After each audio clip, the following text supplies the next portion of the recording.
Hello, dear friends, and welcome to Uncharted Chronicles, where curiosity settles in like a quiet whisper by the fireside, and history flows gently, unfurling its secrets without hurry. Tonight, we explore a question that quietly beckons from the edges of our understanding. What if humanity is not the first intelligent civilization on Earth? We're not talking about ancient humans whose stories we already know, but rather the possibility of advanced hominins long before us, intelligent non-human beings, or even civilizations so ancient their traces may have been swallowed by time itself. Could there have been thinkers and creators before humans etched their place in history? What kind of footprints, if any, might remain hidden beneath layers of rock and shifting continents? And how would we even recognize a civilization erased by millions of years of oceans, erosion, and restless earth? It's a puzzle wrapped in deep time with pieces scattered far beyond the reach of conventional archaeology. Sometimes I find myself wondering, how often do we assume that the timeline of intelligence starts with humans simply because that's what we see around us? It feels natural to think that way. After all, we and our technologies are the most visible markers of intelligence on Earth. Yet, the planet's long history whispers of possibilities that challenge this neat view. It's a little like thinking your hometown is the oldest city in the world just because you haven't visited others. Perhaps there were civilizations so old and distant that their stories have become geological whispers, barely audible to us today. Let's settle in to listen closely as we explore this delicate mystery together, and along the way, uncover not only this but much more.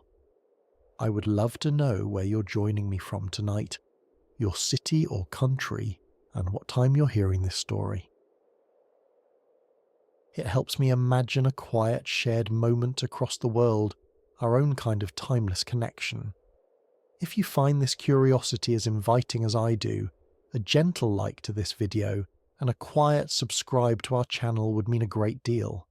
Your support helps this small community of explorers grow, so we can journey further into the unknown together.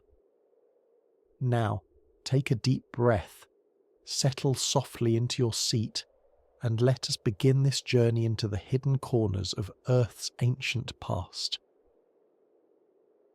Imagine stepping into a quiet forest, leaves soft underfoot, where the bones of ancient relatives lie hidden beneath layers of soil and time. These bones tell stories, not just of survival, but of minds quietly shaping the world in ways we're only beginning to understand. It might surprise us to realize that long before Homo sapiens, a whole caste of hominin species walked the earth, some of them perhaps brushing close to forms of intelligence that challenge our very ideas of what it means to be human. The fossil record is a patchwork quilt, frayed and incomplete, preserving glimpses of many hominin species that lived in Africa, Asia, and Europe over millions of years. Names like Homo erectus, Neanderthals, Denisovans, and Homo heidelbergensis might be familiar to some. Each had its own unique adaptations, habitats, and behaviors. What is fascinating, however, is the growing body of evidence suggesting that these ancestors were not merely brutish or simple creatures, but showed advanced behaviors once thought unique to us. For instance, Neanderthals crafted sophisticated tools, controlled fire, and buried their dead with grave goods, gestures that hint at a worldview and perhaps even a kind of early spirituality. Homo erectus, dating back almost 2 million years, is linked to the first known use of fire and the creation of Herculean stone tools, whose balanced, symmetrical shapes reflect a level of skill and intention not easily dismissed as accidental. Even earlier hominins like Australopithecines, while less obviously intelligent by our standards, displayed ingenuity in their environments. Now consider the possibility that somewhere among these species maybe even a subgroup or a hardly understood lineage, there emerged an intelligence more sophisticated than we've dared imagine. It's a thought that unsettles the neat story we often tell ourselves, with modern humans standing as the zenith or culmination of evolution's long climb. Instead, this glimpse opens the potential for a range of hominins exploring world-building or proto-civilizations whose traces slipped beneath the radar, eroded by time, consumed by nature's relentless dance. This leads us to a curious thought. How often do we assume our ancestors thought and acted as we do? We tend to believe that advanced intelligence required the rise of Homo sapiens alone. But what if other hominins also wrestled with the challenges of community, language, or technology? Perhaps they invented tools or crafted shelters that left minimal archaeological fingerprints, or maybe their innovations were fleeting, susceptible to the shifting climates, volcanic eruptions, and geological upheavals that characterize the Pleistocene epoch. After all, the geological record itself is a merciless archivist. Fossilization is rare, preservation of delicate tools even rarer. The Great Rift Valley, for example, yielded some of the most treasured hominin fossils, yet the fossils we have represent a tiny fraction of creatures that ever lived. Other potential evidence, such as non-bone artifacts, wooden implements, leather bindings, or early forms of art, most often decay without a trace. It is like trying to read a book with half the pages missing and others burnt to ash. Even more intriguing are the so-called technological and cultural burst episodes seen in some hominin species. Neanderthals, once thought to lack symbolic thought, are now credited with creating jewellery from shells and pigments. Homo sapiens themselves borrowed and learned from these species during their coexistence, blurring the line between primitive and advanced. This interspecies exchange hints at shared knowledge and social complexity that is only just starting to be appreciated. We may also ponder how these early humans, or perhaps their less recognized cousins, perceived their world. Our ideas of intelligence often rest on modern concepts: language, writing, cities.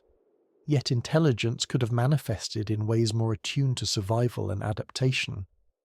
Maybe early hominins developed languages lost to time, or social systems that fostered cooperation, transmitted knowledge orally, or built complex shelter arrangements. This invites us to reflect on how our own cultural and intellectual experiences shape what we see in the past. For example, when we find a chipped stone or a patterned bone, we might ask, was this a tool, an ornament, or just a random occurrence? Our interpretations can be clouded by the lenses of modern expectations. It is similar to finding a strange painting without context. We might miss its meaning or dismiss it altogether. Moreover, as humans, we're finely attuned to distinguishing between nature and culture, but this divide was likely more porous in earlier times. What we call cultural artifacts might have been overlooked when embedded in natural forms or altered by natural processes. The boundaries that archaeologists use today were not necessarily visible to an early hominin or their ancestors. The possibility of advanced hominins before us offers a humbling reminder. Intelligence is not a singular crown, but a varied landscape. The stories etched into ancient bones and tools are whispers of minds once vibrant, now shadowed. It urges patience and openness in studying the past and a gentle caution in assuming modern humans as the only agents of complex thought. As we turn this page in our exploration, a new question emerges. If advanced intelligence might have appeared not only in our direct ancestors but perhaps in other life forms, what evidence could we uncover that hints at non-human intelligence shaping Earth's history? Could other species, extinct or unknown, have left their mark in subtle and unexpected ways, concealed beneath layers so ancient we struggle to read them? This thought invites us softly forward, toward realms where intelligence takes forms less familiar but no less profound. Imagine a world where intelligence did not belong solely to humans or their closest ancestors. Picture creatures very different from us, who could think deeply, solve problems, or build complex social webs, yet lived so long ago or left such faint marks that our modern eyes have scarcely noticed. This is not just a flight of fancy, but a slow-burning question that whispers through the layers of Earth's long, slow history.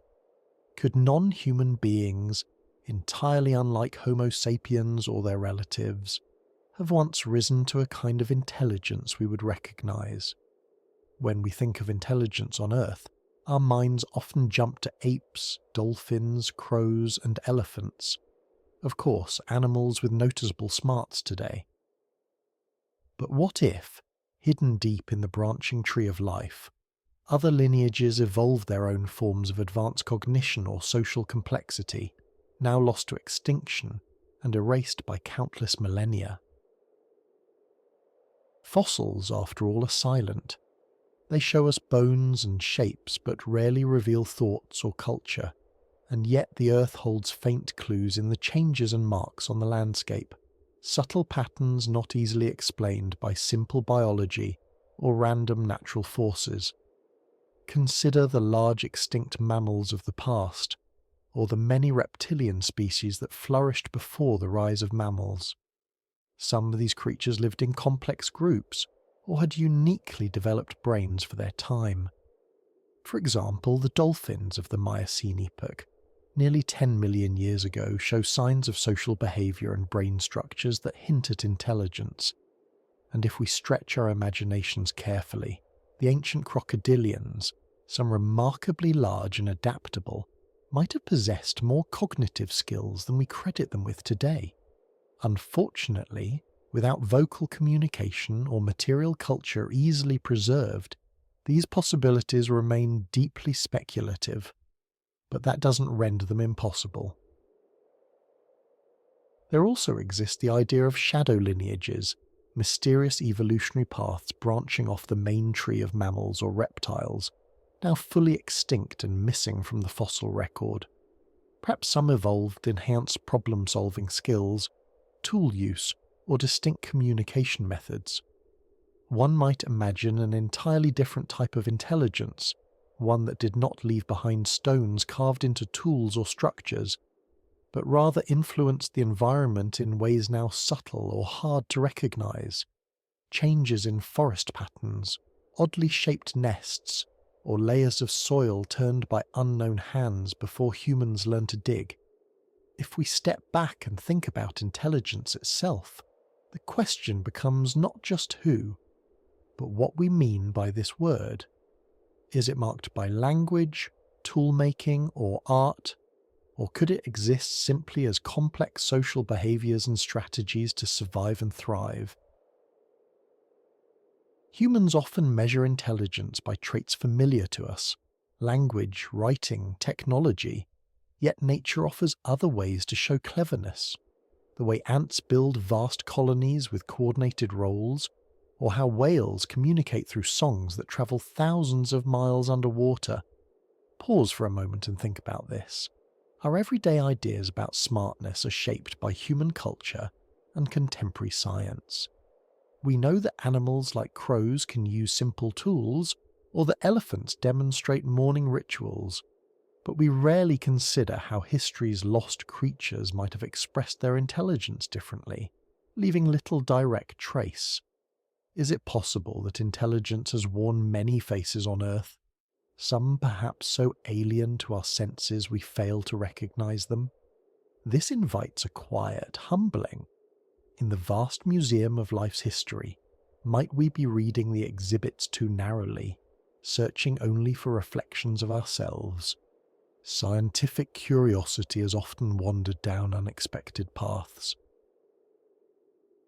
In recent decades, new techniques in paleontology and geology allow us to detect faint traces of environmental modifications, some of which raise eyebrows. Certain fossil sites reveal layers with unusual arrangements of bones or subtle soil disturbances, hinting at behaviours beyond instinct. Yet definitive proof that any non-human species crafted a culture remains elusive. It may be that any physical signs of such intelligence were fragile, or that natural forces, tectonic shifts, erosion, volcanic activity obliterated them long before humans arrived to find them. Still, researchers have proposed intriguing lines of inquiry. For example, the study of ancient cave systems sometimes turns up enigmatic patterns or deposits that challenge straightforward geological explanations. Could some markings or arrangements be primitive messages, symbols, or structural designs made by an intelligent species we have not yet recognized? Even legend and myth, though difficult to trust as historical sources, contain motifs of creatures that bridge the divide between animal and person, hinting at earlier understandings or encounters with other minds on the landscape. Although scientific evidence is scarce, these questions push us beyond human-centered views of the past. They remind us that intelligence is a spectrum, potentially arising in many forms during Earth's long, winding story. The planet's deep time is so vast that if a non-human species ever did develop advanced cognition, their traces could have been hidden beneath thick sediments or dispersed across continents reshaped by ancient rivers, mountain building, and slow continental drift. As we probe these puzzles, the faint possibility opens.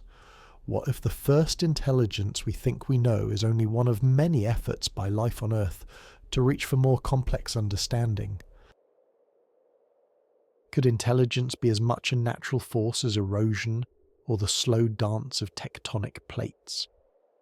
This reflection leads us to a more startling idea, suggested by some researchers and enthusiasts alike. A hypothesis so bold it almost slips from the borders of conventional science.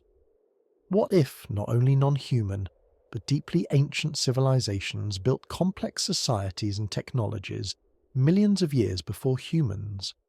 And if such civilizations had existed, how might we recognize their echoes beneath the deep layers of Earth's geology and time?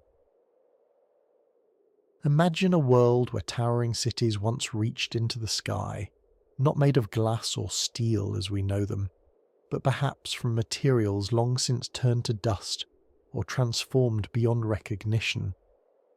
There is a wonder in thinking about a civilization so ancient that it belongs not simply to the distant past as we understand it, but to a time so deep that it almost slips beyond the reach of history itself. The idea of a deeply ancient industrial civilization asks us to consider that such a society might have existed millions of years before our own era, one capable of creating technology and reshaping its environment in ways that easily escape our present-day detection. This is no ordinary kind of civilization, at least as we tend to imagine civilizations.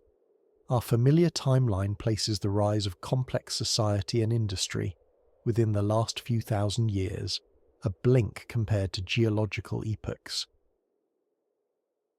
Yet some thinkers have proposed that advanced forms of intelligence could have emerged far earlier, perhaps long before Homo sapiens appeared, building structures, forging tools, and harnessing energy in ways that modern science has not yet fully grasped. The challenge is that evidence for such beginnings would be all but erased by the relentless changes in Earth's geology. The very rocks beneath our feet, the soil on which we walk, and even the shifting continents have likely buried or transformed any clear remnants, turning ancient cities into unrecognizable layers of stone or sediment. To entertain this notion, we first need to acknowledge just how immense deep time really is. We often speak about history as spanning thousands of years.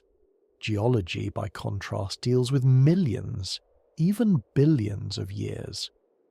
To imagine a civilization so ancient is to stretch our sense of time from human history into the realm of geological mystery.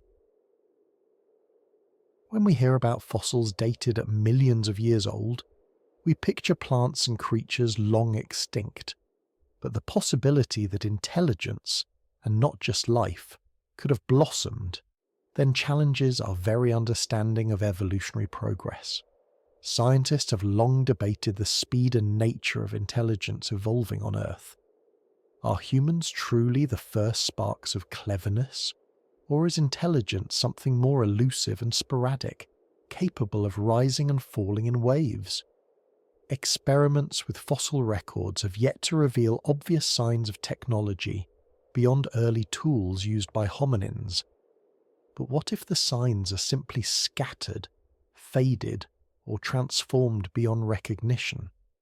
We might imagine remnants not as gleaming ruins, but as subtle anomalies in geological layers, patterns in sediment or strange concentrations of metals that do not fit natural formations. Such ideas, while speculative, invite a reconsideration of what technology means when viewed through the lens of geology. Our modern machines and gadgets resist decomposition for only so long. Over millions of years, plastics and metals corrode, buildings crumble, cities are reclaimed by nature or swallowed by the earth itself. What might remain, then, is not a clear ruin but a whisper in rocks, a trace of mining, altered sediments from industrial pollution, or landscapes changed by large-scale engineering. Perhaps we have overlooked certain mineral deposits, or strangely patterned formations precisely because we lack the right perspective to see them as artifacts. When pondering this, it can be helpful to turn inward and reflect on how we consider evidence in our own lives, day to day. We often assume that the world around us is a kind of stage that preserves our story reliably, that what we build or do becomes part of an ongoing record. Yet history, even recent history, fades quickly in the face of natural forces. A building vacant for a decade creeps toward ruin. A forgotten pathway becomes overgrown. On a much grander scale, this process continues as Earth reshapes itself over eons, turning what once was bustling into buried memory. It makes us wonder, how much of our own activity will truly survive the long sweep of time? And if our traces vanish so quickly, could the same be true for civilizations long before us? There is also the intriguing overlap between this idea and various myths or legends scattered around the world. Stories of lost worlds, ancient gods, and vanished peoples who once knew great secrets. While these remain in the realm of folklore rather than hard evidence, they point to a deep human fascination with origins beyond the known. Could these tales be faint echoes of real events, abstracted and diluted over countless generations? While none of these ideas have yet passed the test of rigorous scientific proof, they push us to think beyond the familiar confines of archaeology and anthropology. The possibility of a prehistoric industrial civilization invites us to consider that intelligence and technology might not be the sole possession of modern humanity, but instead a more ancient chapter in Earth's complex story, hidden beneath layers of stone and time.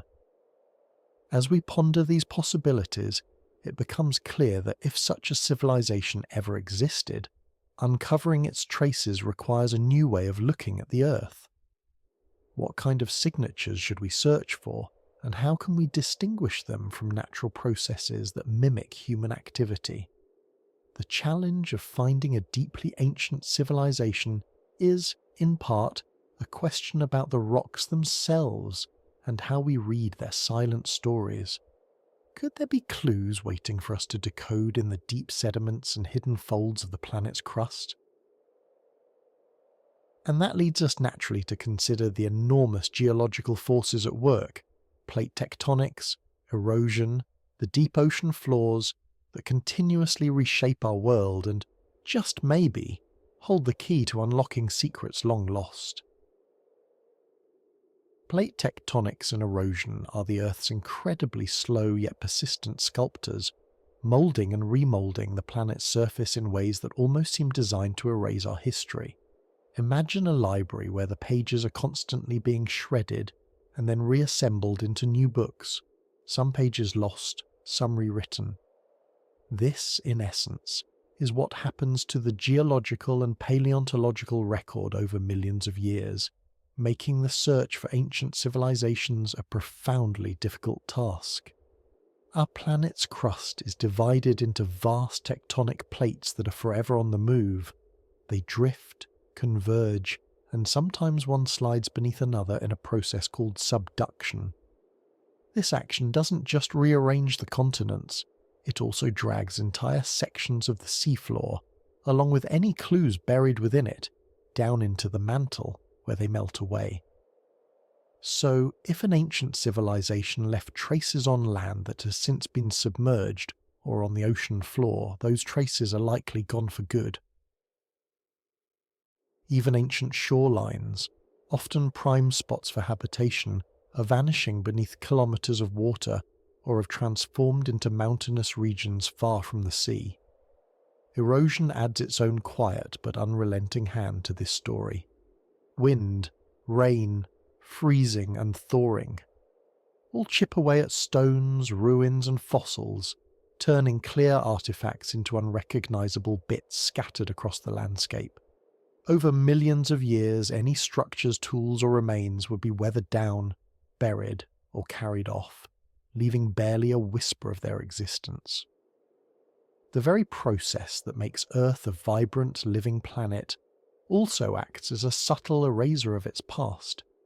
Fossilization, the process that has preserved many ancient life forms, requires very particular conditions, rapid burial, low oxygen and the right minerals to occur. These conditions might not only be rare but could barely protect fragile evidence of technology or culture. Organic materials like wood or textiles disintegrate quickly, while metals corrode unless sealed away in unusual environments. Even stone tools might lose their context when the soil around them shifts or washes away. One of the most fascinating challenges is the timescale itself. Most known human ancestors have left fossil traces dating back only a few million years, a blink in geological time. But if there had been intelligent civilizations tens or hundreds of millions of years ago, their evidence would face the daunting test of time, crushed or consumed by the Earth's upheavals. For example, small details such as imprints or tool marks might be utterly erased by high-pressure metamorphism, a transformation process that alters rocks deep underground. It is also worth reflecting on how our expectations shape what we look for. We tend to expect ancient civilizations to resemble us in some way, building stone monuments or leaving a layer of rubbish. But what if their materials were inherently biodegradable, or they lived in ways that left minimal traces? Our mental models, born out of the recent span of human history, may limit us from recognizing forms of life or technology very different from our own. This thought invites us to reconsider. What kind of evidence would truly endure under Earth's geological cycles? And how much of what we imagine as proof is shaped more by our perspective than by stark reality? Scientists try overcoming these hurdles by melding different fields: geology, paleontology, archaeology, and even astrobiology. They examine sediment layers that experience less tectonic disturbance, such as ancient lake beds or deserts, where erosion can be slower and fossils better preserved. Sophisticated dating techniques like radiometric methods help pinpoint times when conditions might have favoured preservation. Still, the margin for error is wide, and the past remains a puzzle with many missing pieces. Specific sites sometimes ignite hope and heated debate. For instance, certain ancient rock formations bear marks that some interpret as possibly tool-made, while others argue natural processes created them. Controversies arise from fragmentary evidence, and the difficulty of ruling out simpler, non-technical explanations. After all, Earth's natural phenomena, volcanic flows, mineral deposits, crystal formations, can create patterns misleadingly similar to human craft. It's a humbling reminder that Earth's story stretches far beyond human memory, written in a language only partially understood and in a medium that continually changes and sometimes conceals. As we search for chapters on ancient civilizations predating humanity, we must appreciate the immense geological forces that complicate this quest. They do not just alter the terrain, but rewrite our sense of deep time and the fragile records it can leave behind. And so we find ourselves poised to explore another intriguing avenue. If direct artifacts have all but disappeared, could the Earth's very rocks and chemistry carry hidden signatures of technology? Might traces of ancient industrial activity lie encoded in the isotopes or unusual compounds locked away in sediment layers? The answer may lie in subtle clues, if only we know where and how to look. Imagine holding a shard of ancient rock, a silent witness to deep time, and wondering if it might carry the faintest whisper of a long-lost civilization. This is the delicate art of searching for technosignatures in the geological record. Minute clues, buried in sediments and minerals, that could reveal traces of technology or industry long before our own time. Unlike discovering pots or tools at an archaeological site, this quest happens on a truly vast scale, across layers of Earth that date back millions of years, where even the faintest artificial fingerprint must be teased apart from the ceaseless shaping forces of nature. Technosignatures, in this context, refer to any physical or chemical markers that suggest the presence of technology, industry, or manufactured materials embedded in geological layers. Scientists might look for unusual isotopic ratios that don't align with normal natural processes, strange distributions of elements that hint at pollution, or synthetic compounds that should not occur without intelligent intervention. The idea has its roots in more recent debates about extraterrestrial life. How might we detect an alien civilization's technology, if not through direct observation, then through changes in their planetary environment? Here on Earth, the same logic applies, but with even deeper time and Earth's dynamic crust complicating matters. Take carbon isotopes, for example. Coal, oil, and other fossil fuels all leave distinct ratios of carbon isotopes because they derive from ancient organic material. When modern industry burns fossil fuels, it releases a distinct signature of carbon dioxide that alters atmospheric levels in a measurable way. What if similar isotopic anomalies occurred millions of years ago without known human activity? Could they suggest an unknown industrial process? Scientists have indeed found anomalous shifts in carbon isotopes dated to eras millions of years before humans appeared. Yet these irregularities often have natural explanations: volcanic activity, massive organic mutations, or shifts in the planet's carbon cycle. Still, they beg the question: do these signs hint at something else, something technological? Or are they simply echoes of nature's own unpredictable artistry? Imagine, too, the possibility of synthetic materials locked in ancient rocks, plastics, metals, or complex polymers engineered rather than formed by geochemical processes. These materials typically break down over decades or centuries, so finding any direct remnant millions of years old would be extraordinary. However, certain chemicals or alloys, if preserved in unusual contexts, might survive longer than expected. For instance, rare metal concentrations that can't be explained geologically, or the presence of microspheres suggesting industrial smelting or fabrication. The problem is how to distinguish these from naturally occurring minerals that can sometimes mimic synthetic signatures under scrutiny. This search is complicated further by processes such as erosion, plate tectonics, and metamorphosis, which relentlessly recycle Earth's crust. Over millions of years, rocks can be crushed, melted, subducted, or reshaped, wiping away or transforming any fragile signs of past industry. The deep ocean in particular acts like a giant cleaner, erasing evidence on the seafloor where much of Earth's history is stored. So we are left peering through a very foggy window into a possible industrial past, if such a past existed at all. At the heart of this exploration lies the challenge of false positives. Just as a black shadow might look like a person in twilight, natural phenomena can mimic signs of technology. Smoke from forest fires might leave chemical residues resembling pollution. Mineral deposits formed under intense pressure can align in forms that seem engineered. Even unusual fossil arrangements can trick the eye into sensing patterns where none were deliberately made. This dilemma keeps scientists cautious and debates lively, steering them between healthy skepticism and open curiosity.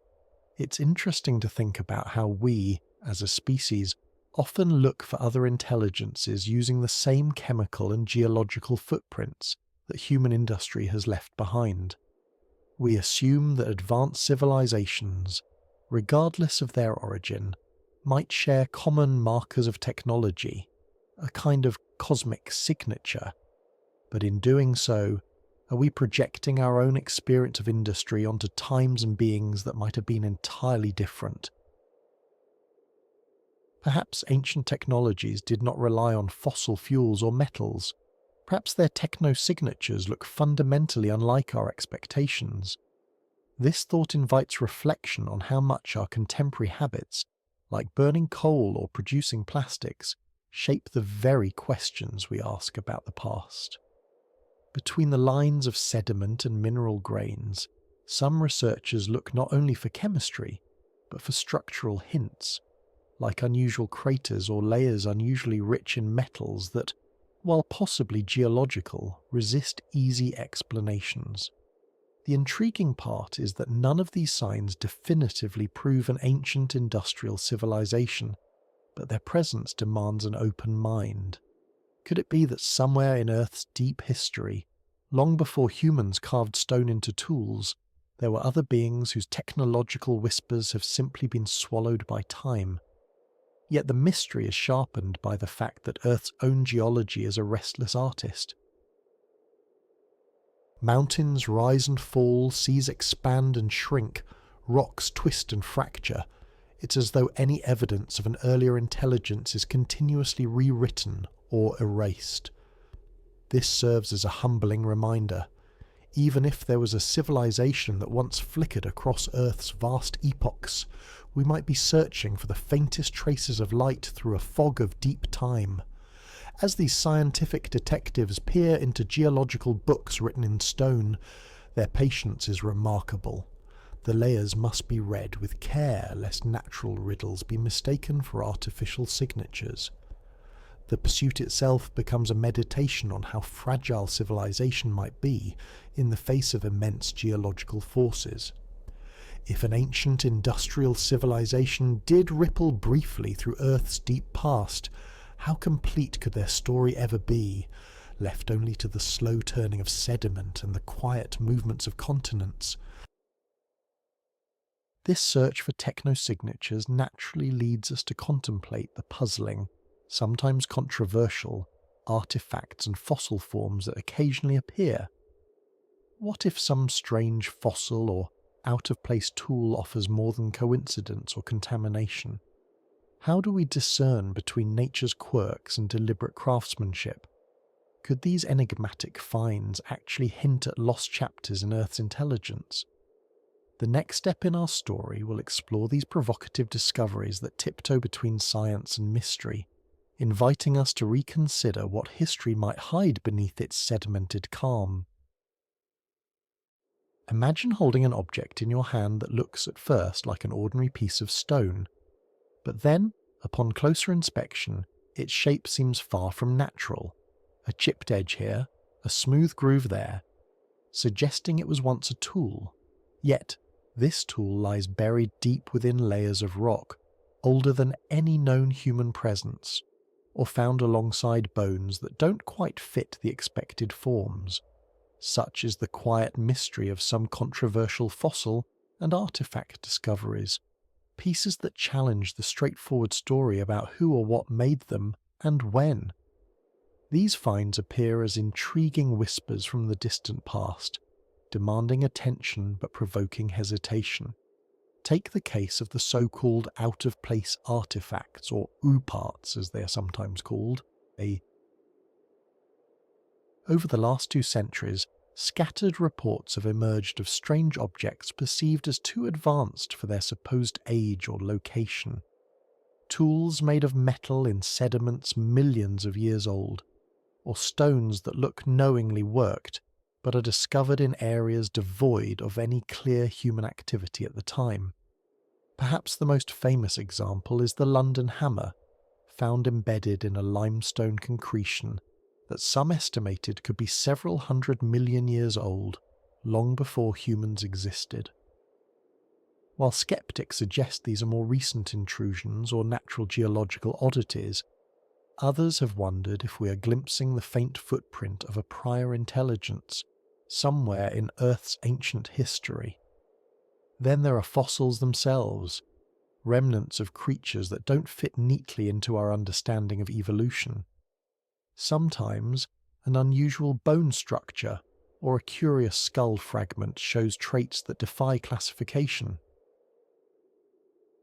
Are these errors in the fossil record remnants of unknown hominins, or possibly remains of species with a level of intelligence imagined but not confirmed? The debate around these fossils is often intense. Definitions of what counts as a tool, a fossil, or an artifact can hinge on subtle distinctions. For instance, marks on bones believed traditionally to be caused by animal gnawing could be interpreted as evidence of deliberate shaping with a simple tool. And there's a rich history of scientists once dismissing unexpected finds, only to revisit and perhaps reinterpret them decades later. Part of what makes these discoveries so challenging to resolve is the natural world's propensity to mimic human handiwork. Erosion, mineral deposits, and natural fracturing often produce shapes suggesting intentional design. Perhaps even more confounding are cases where ancient sediments have been disturbed by geological activity, mixing layers and confusing timelines. How do you conclusively prove that a fragment was truly crafted by a sentient being tens of millions of years ago, and not a geological accident? These are questions paleontology and archaeology continue to wrestle with, as scientific techniques become more refined. Reflect for a moment on our everyday assumptions about objects and origins. We often take for granted that when we find a sharp edge on a stone, it is because someone shaped it. But what if nature, through thousands or millions of years of pressure and transformation, can produce something surprisingly like a tool without any hands involved? This blurring of the line between natural and artificial can make us question how we define intelligence itself in the archaeological record. After all, our ancestors had to learn over many generations to distinguish their own work from the chaos around them. Isn't it possible that in the swirling depths of Earth's past, some other intelligent species faced the same puzzle, made similar marks, and yet left only the faintest traces behind? Among the more peculiar reports are findings of fossilized bones with strange patterns, sometimes interpreted as symbolic carvings or intentional modifications. A small set of fossils from remote caves in Asia show not only signs of wear from chewing, but also surface markings that some researchers speculate could be early symbolic expressions. While mainstream science typically attributes these marks to natural causes such as root etching or animal activity, the very debate invites us to reconsider how early intelligence might have been expressed. and how fragile its archaeological footprint could be. Additionally, the discovery of anomalous alloys and mineral forms in geological contexts that defy easy explanation adds another layer to the puzzle.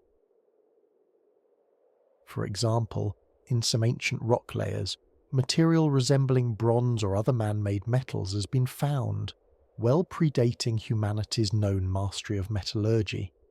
Scientists caution that natural processes can produce unusual crystalline structures, mimicking metal artifacts, but the conversation about these findings sometimes drifts into speculation about lost civilizations or unknown technological experiments from long before written history.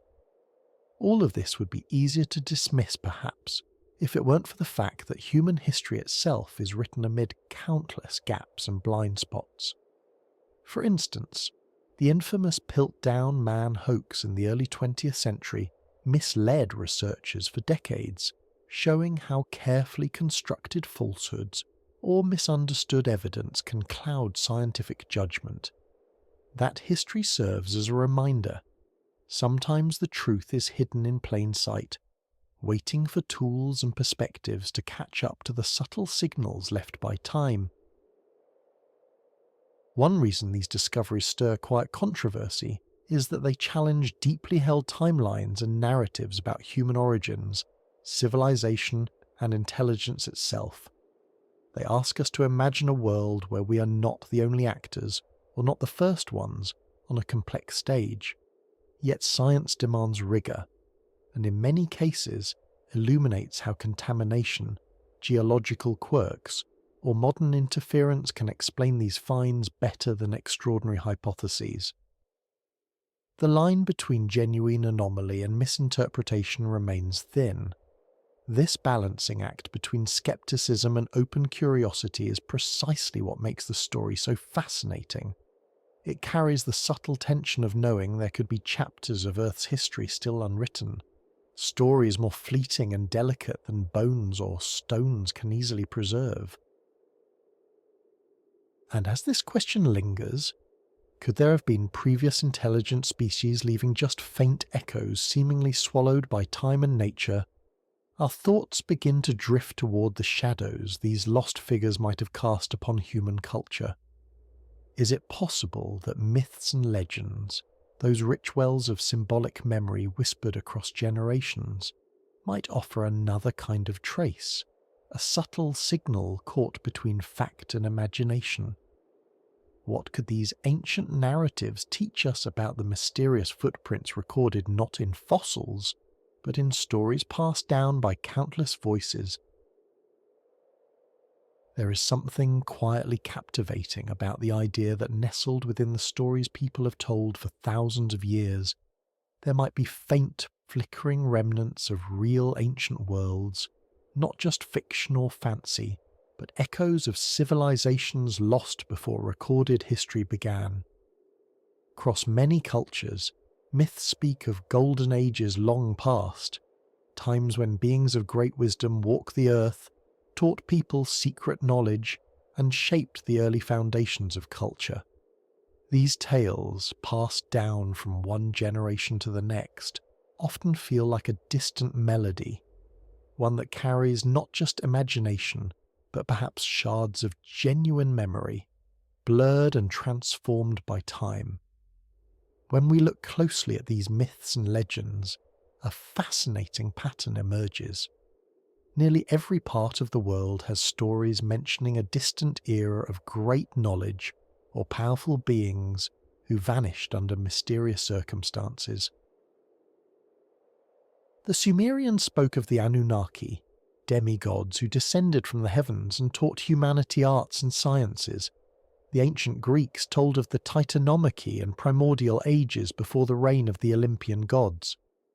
The indigenous peoples of Australia share dream-time narratives of ancestral beings shaping the land and life, while Native American tribes describe ancient creators and great floods.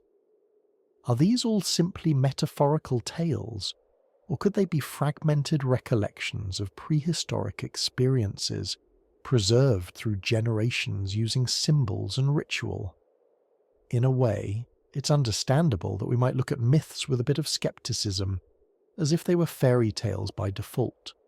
Yet, when oral traditions function as humanity's earliest form of history, it seems logical to consider that these stories were not meant purely as entertainment.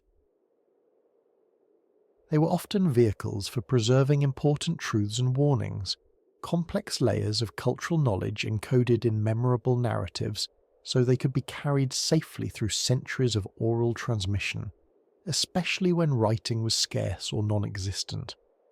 In that long game of memory, fact and symbolism intertwined, making it difficult now to disentangle the literal events from allegorical meaning. Trying to piece together how much of these myths might be rooted in reality is like trying to read a blurred photograph where the edges have faded and the colours have shifted. For instance, when many cultures refer to a great flood or a vanished golden age, it might be recalling some real historical events such as rising sea levels after the last ice age, or the sudden disruptions caused by cataclysmic natural changes.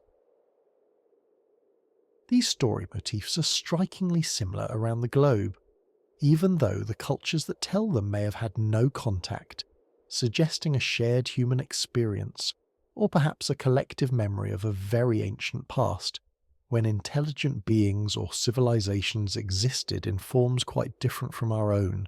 There are intriguing hints beyond mere story that some legends recount something more concrete. Archaeologists and anthropologists note that elements of these mythic accounts can sometimes align with finds of unusual artifacts, unexplained structures, or strange technological traces whose origins puzzle mainstream science. For example, the legend of the Greek fire, a seemingly magical weapon, may point to early chemical technologies now long lost. Some researchers have proposed that motifs about knowledge bestowed by sky gods could reflect encounters with hominins more advanced in some ways or other intelligent species capable of cultural transmission.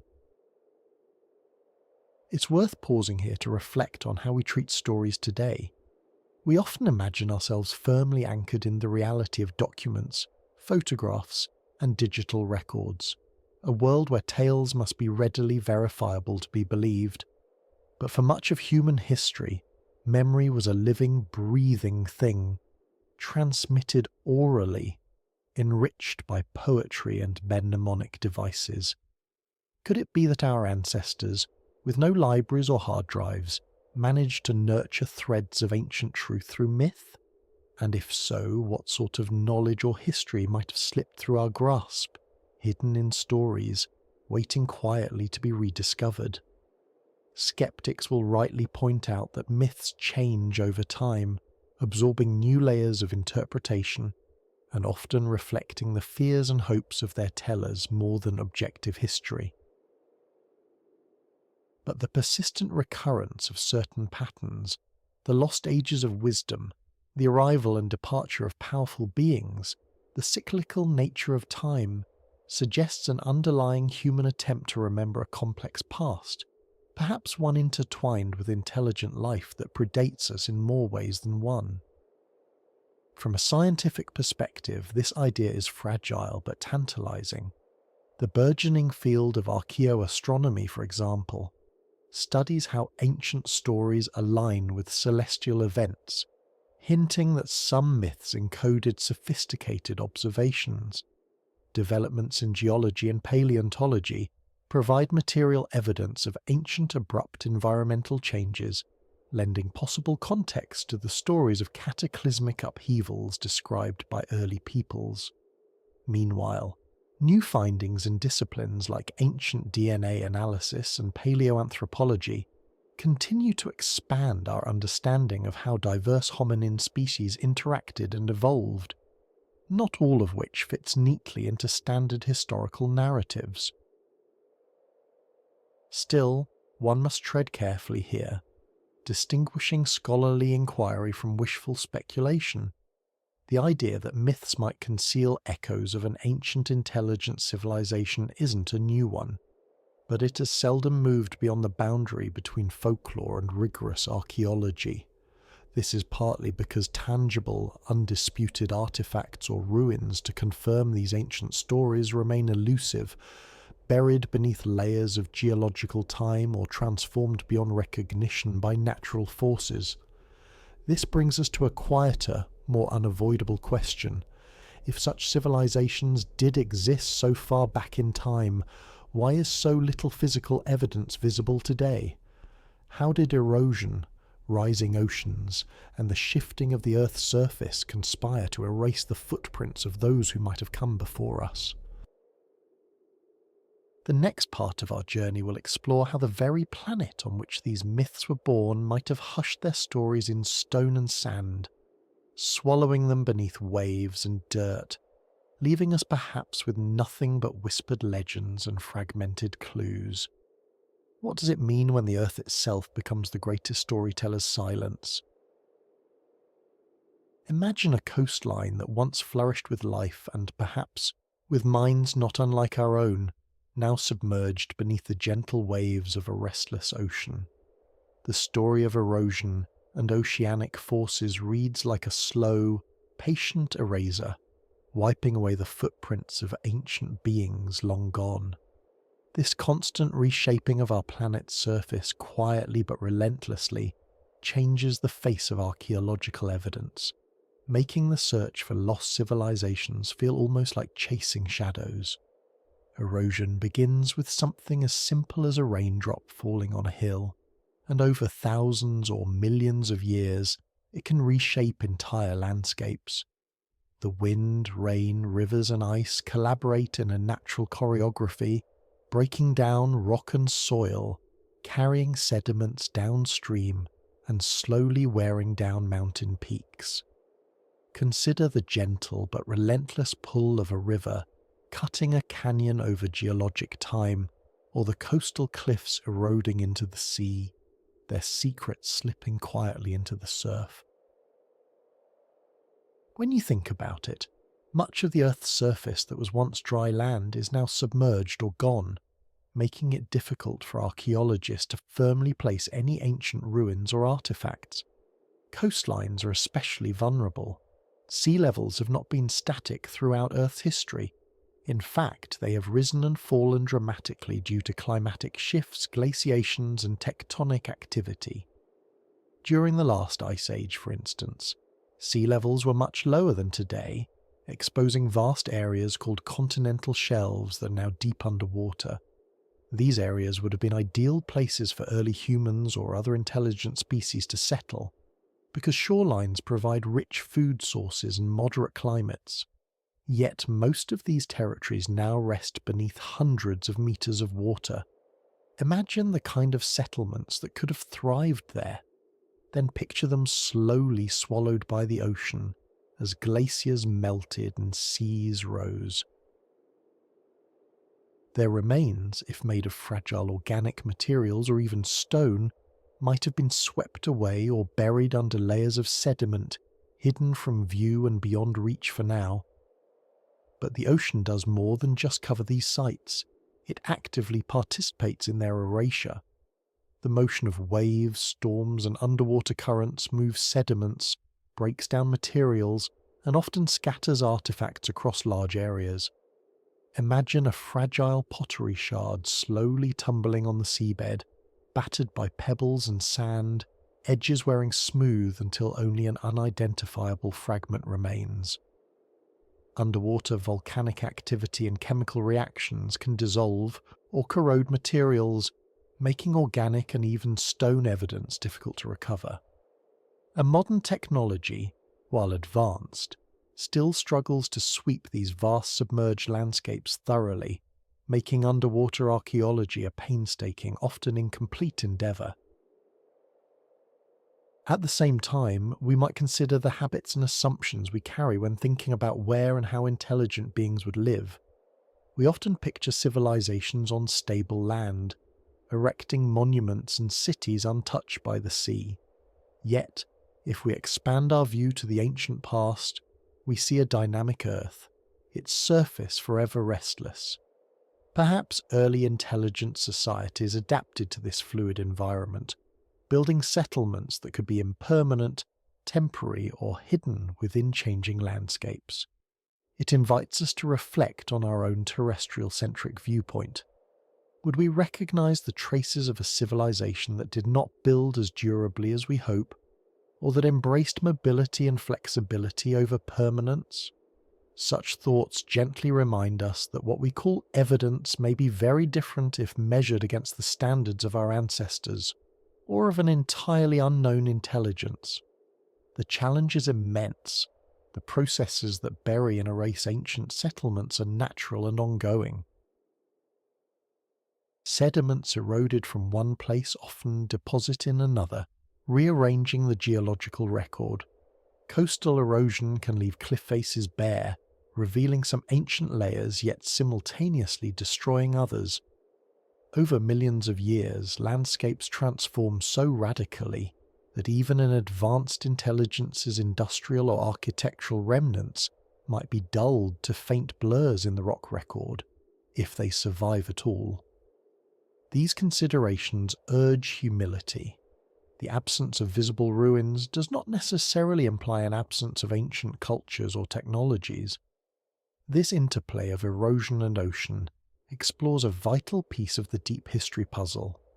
It highlights not just why evidence might be scarce, but also how our planet's relentless changes shape what stories can be told. As we gaze at vast ocean stretches and eroding cliffs, we confront the delicate balance between preservation and destruction, between discovery and loss. But erosion and oceanic forces are only part of Earth's grand erasure. The solid ground beneath our feet, the very crust of the planet, is also restless. Tectonic plates shift and collide, constantly renewing and transforming the surface of the Earth. How might these immense geological processes complement the erosion and submersion of archaeological sites? What new challenges do they pose, and could they offer clues about vanished civilizations buried in the deep layers of Earth's ever-changing mantle? These questions gently lead us into the realm of plate tectonics, the next chapter in our exploration. Imagine a quiet dance happening beneath our feet, slow, relentless, and invisible to anyone standing on the surface. Beneath the solid ground we trust and walk upon, the Earth's enormous plates are shifting, colliding, and slipping past each other. These shifts are a grand and ancient machinery, tirelessly rebuilding the face of our planet. It is not just the ground beneath our toes that changes, but the very foundation that holds the secrets of life's past. This constant movement, known as plate tectonics, acts as both creator and eraser of history, shaping breathtaking mountain ranges and deep ocean trenches, while quietly erasing traces of what once was. Since the early 20th century, the theory of plate tectonics has transformed how we understand the Earth. It explains how the planet's outer shell, the lithosphere, is divided into several rigid plates that float atop the semi-fluid mantle beneath. These plates can gently drift apart, as seen at the mid-ocean ridges, or violently collide, pushing up tall mountain ranges like the Himalayas. Sometimes, one plate slips underneath another in a process called subduction, diving back into the mantle where heat and pressure slowly melt the rock. This recycling system has been turning over the Earth's crust for hundreds of millions of years, reshaping continents and oceans again and again. When we imagine searching for ancient civilizations, lost cities, or artifacts hidden beneath layers of rock and soil, this ceaseless movement reveals an unsettling truth. Each time a plate is pulled under another at subduction zones, any evidence resting on or within that crust may be dragged deep into the Earth, heated, crushed, and reformed. It is as if the planet is tidying its room, sweeping away clues to what came before. Even places once fertile with life, where ancient beings might have left marks, can be swallowed by volcanic eruptions or buried under thousands of meters of sediment squeezed and altered by immense pressure. Consider the ocean floors, much younger than the continents, created and destroyed in a slow but vigorous cycle. This dynamic means that any civilization that existed long ago near the coasts, where life often thrives, could have been lost as land masses shifted or sank beneath the sea.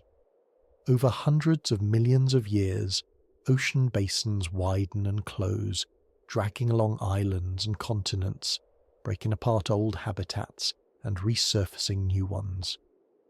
The very ground upon which ancient societies might have built their world is rarely ever still, a fact that dampens hopes of easily uncovering unbroken archaeological layers spanning vast geological time. It is tempting to think our searches for ancient civilizations depend only on meticulous excavation or high-tech instruments. But in truth, the planet itself works against this, rewriting history at the most fundamental level. Tectonic activity also causes metamorphism, where rocks and any trapped fossils or artifacts are changed under heat and pressure, making them unrecognizable or destroying them outright. The slower the changes, the more subtle the transformation, often leaving fragments that scientists must decipher with care and, at times, hopeful imagination. Here, it's worth pausing to reflect on how much we assume about permanence from our human perspective. We build cities of stone and steel and expect them to last for centuries, maybe even millennia. Yet, on the geological clock, actual permanence is fleeting. The Earth's surface can resemble a vast and patient librarian, occasionally deciding to shred or rewrite volumes in its collection. The question lingers: how much of our own history, let alone anything that preceded us by millions of years, can survive this relentless cycle?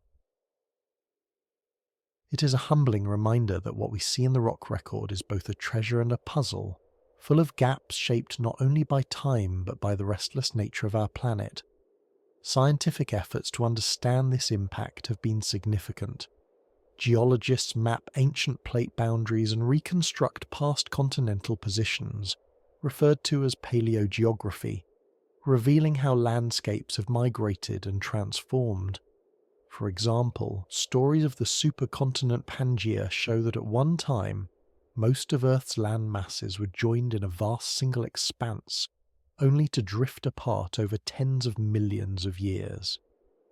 These reconstructions help scientists predict where rocks of certain ages might lie, and where the sediments preserving traces of past life might have been eroded or buried deep beneath new formations. The search for ancient signs of intelligence, then, is not merely an archaeological quest but also a geological one. Researchers must navigate through layers deformed by volcanic activity, mountain building, erosion and subduction.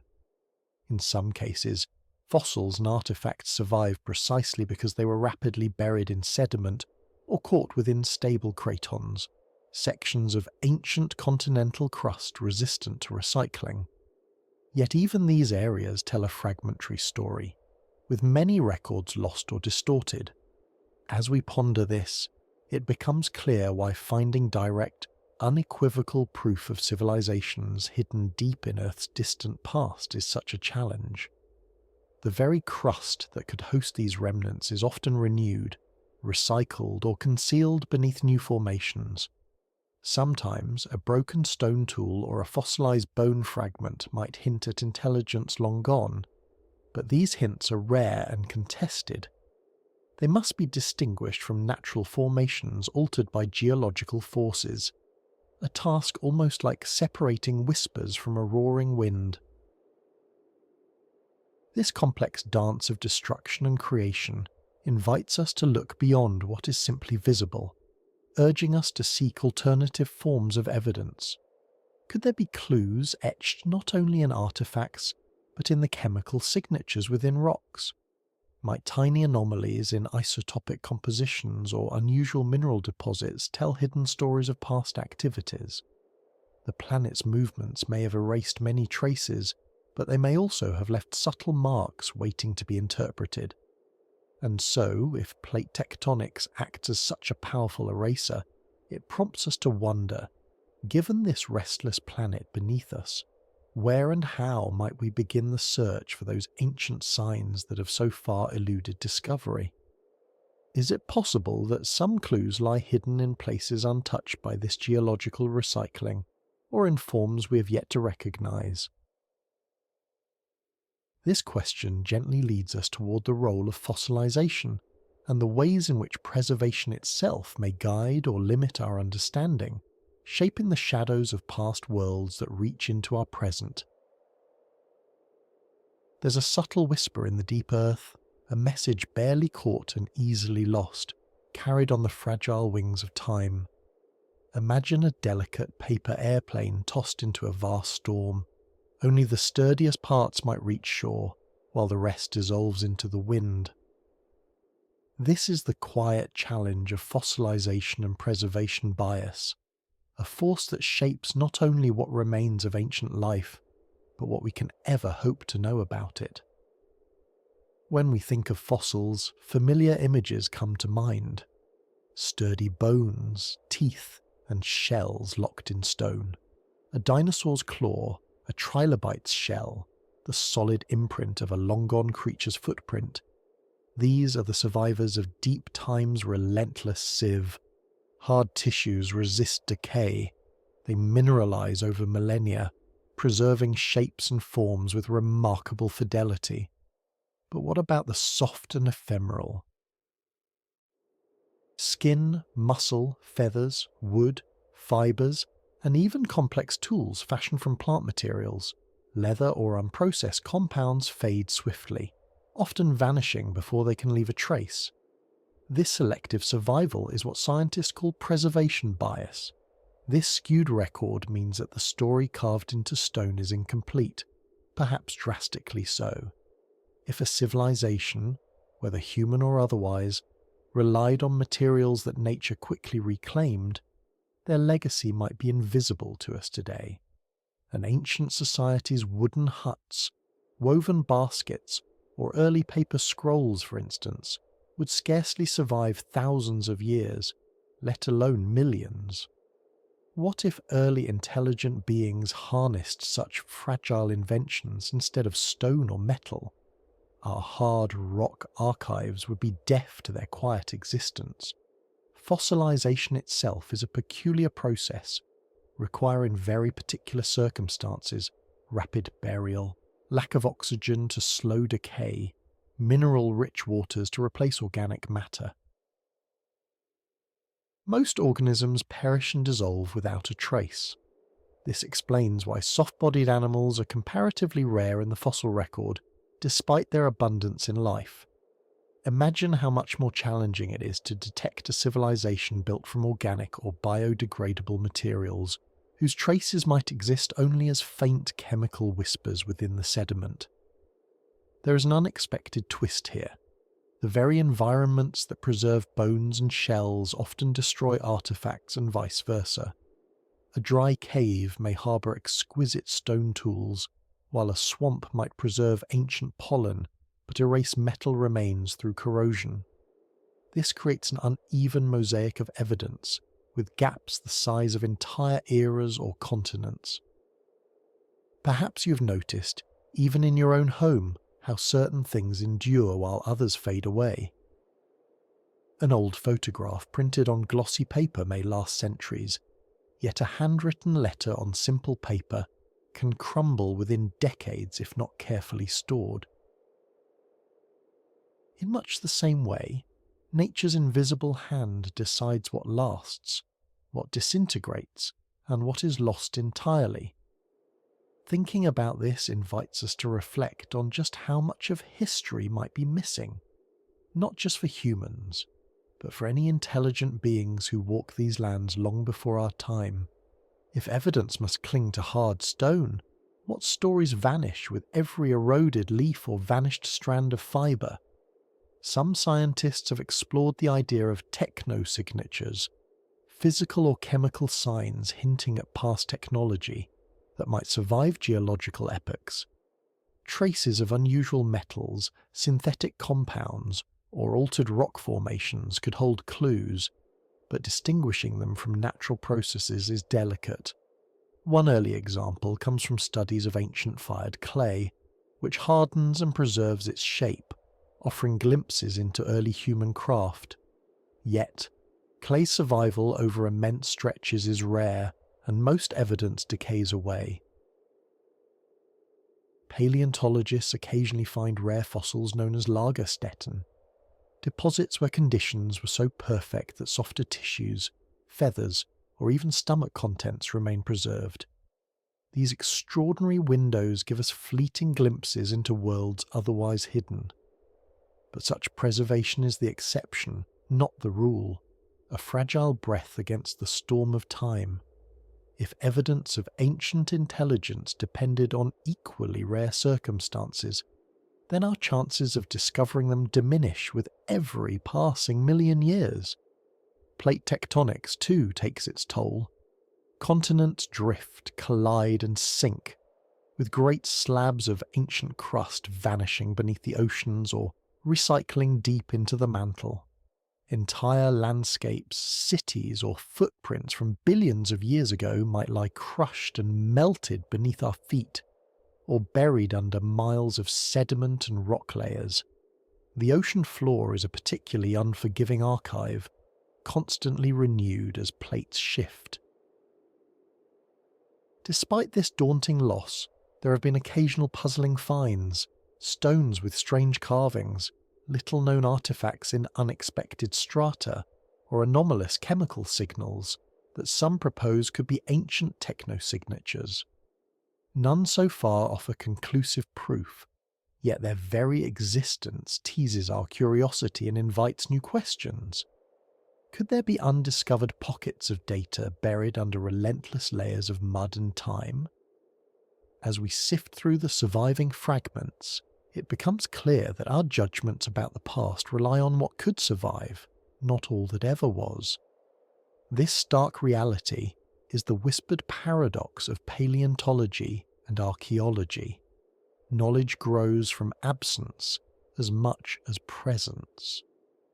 And with each discovery, the landscape of possibility expands, though it is shaped by what time has chosen to keep or discard. This leads us to a broader, deeper mystery. How does the vastness and stretch of geological time itself shape our understanding? When millions of years pass like pages in a book, can we truly grasp the full narrative, especially of beings who may have lived long before Homo sapiens? But that is a question for another moment, as we pause on the edges of time itself, sensing the faint footprints just beneath our gaze. Imagine trying to hold a single grain of sand in your hand, and then realizing that grain represents an entire lifetime. Now picture a vast beach stretching endlessly before you. Billions of grains, each a lifetime, each a story. This is the scale at which we must think when we talk about deep geological time, those incomprehensibly long chapters in Earth history that span billions of years. Suddenly our own brief flicker of human existence seems like the tiniest spark in an almost infinite night. It is not just a question of how long ago something happened, but how our very minds, shaped by a few thousand years of history, grapple uneasily with such immense stretches of time. Deep time stretches beyond the length of any written record or oral tradition, beyond even the earliest memories inscribed in fossils. It is a realm measured not in days or centuries, but through the slow dance of continents drifting, mountains rising and eroding, and oceans swallowing entire chapters of life.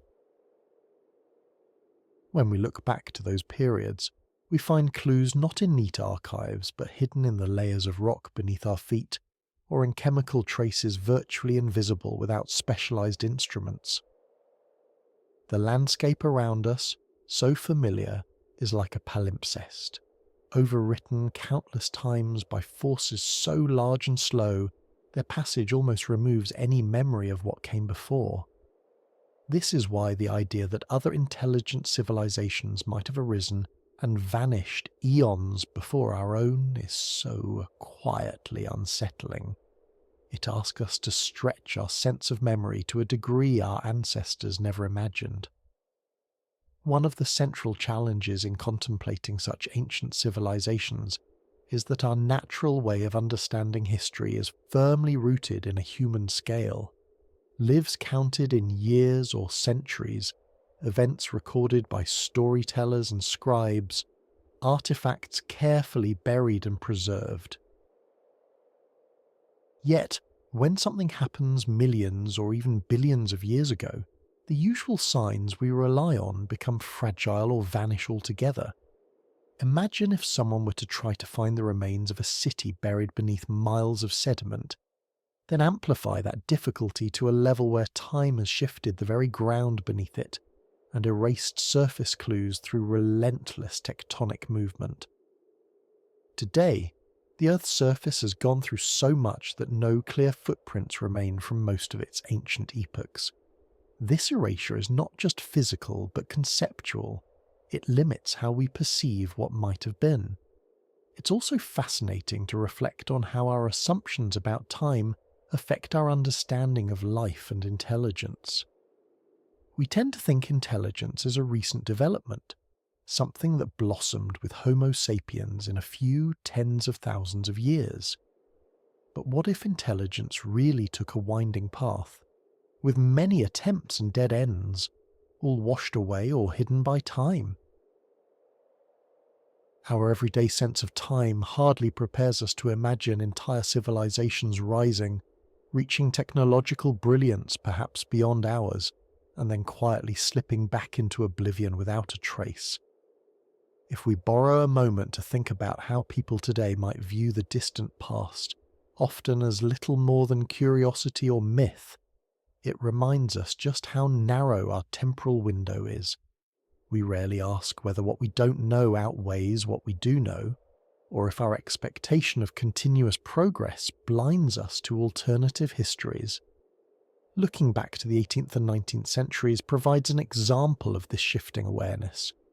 Before the advent of geology as a science, people often link the Earth's age to biblical chronologies on the order of thousands of years. The discovery of fossils and rock strata revealed a story stretching millions of years back, with life forms appearing and disappearing in patterns no human lifetime could capture. This change in perspective challenged not only science but philosophy and theology. Yet even with all this progress, the notion that previous civilizations, ones capable of industry or complex technology, could have left no recorded trace remains hard to absorb. It requires acknowledging that the deeper we peer into the past, the less reliable our usual markers become. To understand deep time's impact on human perception, we must imagine time as a vast ocean and our history as a tiny boat drifting at the surface. Below that surface are countless other vessels, some long sunk, some invisible in the fog of ages. Our senses, shaped for the immediate and the recent, struggle to comprehend what lies beneath or beyond. This is the paradox of thinking about ancient intelligent life. The farther back you look, the harder it is to see clearly, yet the possibility should remain a quiet invitation to remain curious. As our awareness of deep geological time has expanded, so too have the implications for how we view ourselves and our place in the Earth's story. What if some forms of intelligence, some telltale signs of civilizations, were submerged not only by physical forces but by the limits of human understanding? Could the absence of evidence be as telling as its presence, reshaping how we define memory and history?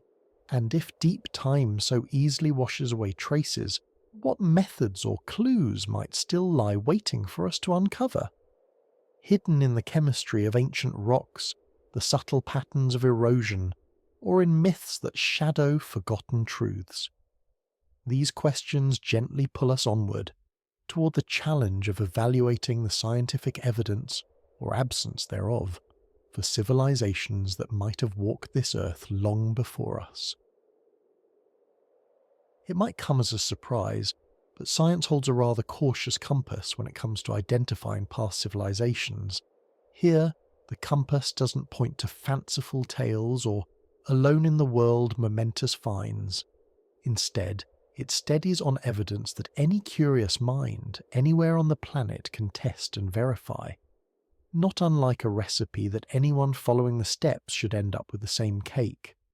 This insistence on replicable proof creates a careful filter. It keeps the fanciful at bay, but also means that whispers of prior intelligent civilizations remain just that, whispers, hovering in the shadows of curiosity without the solid weight of material proof.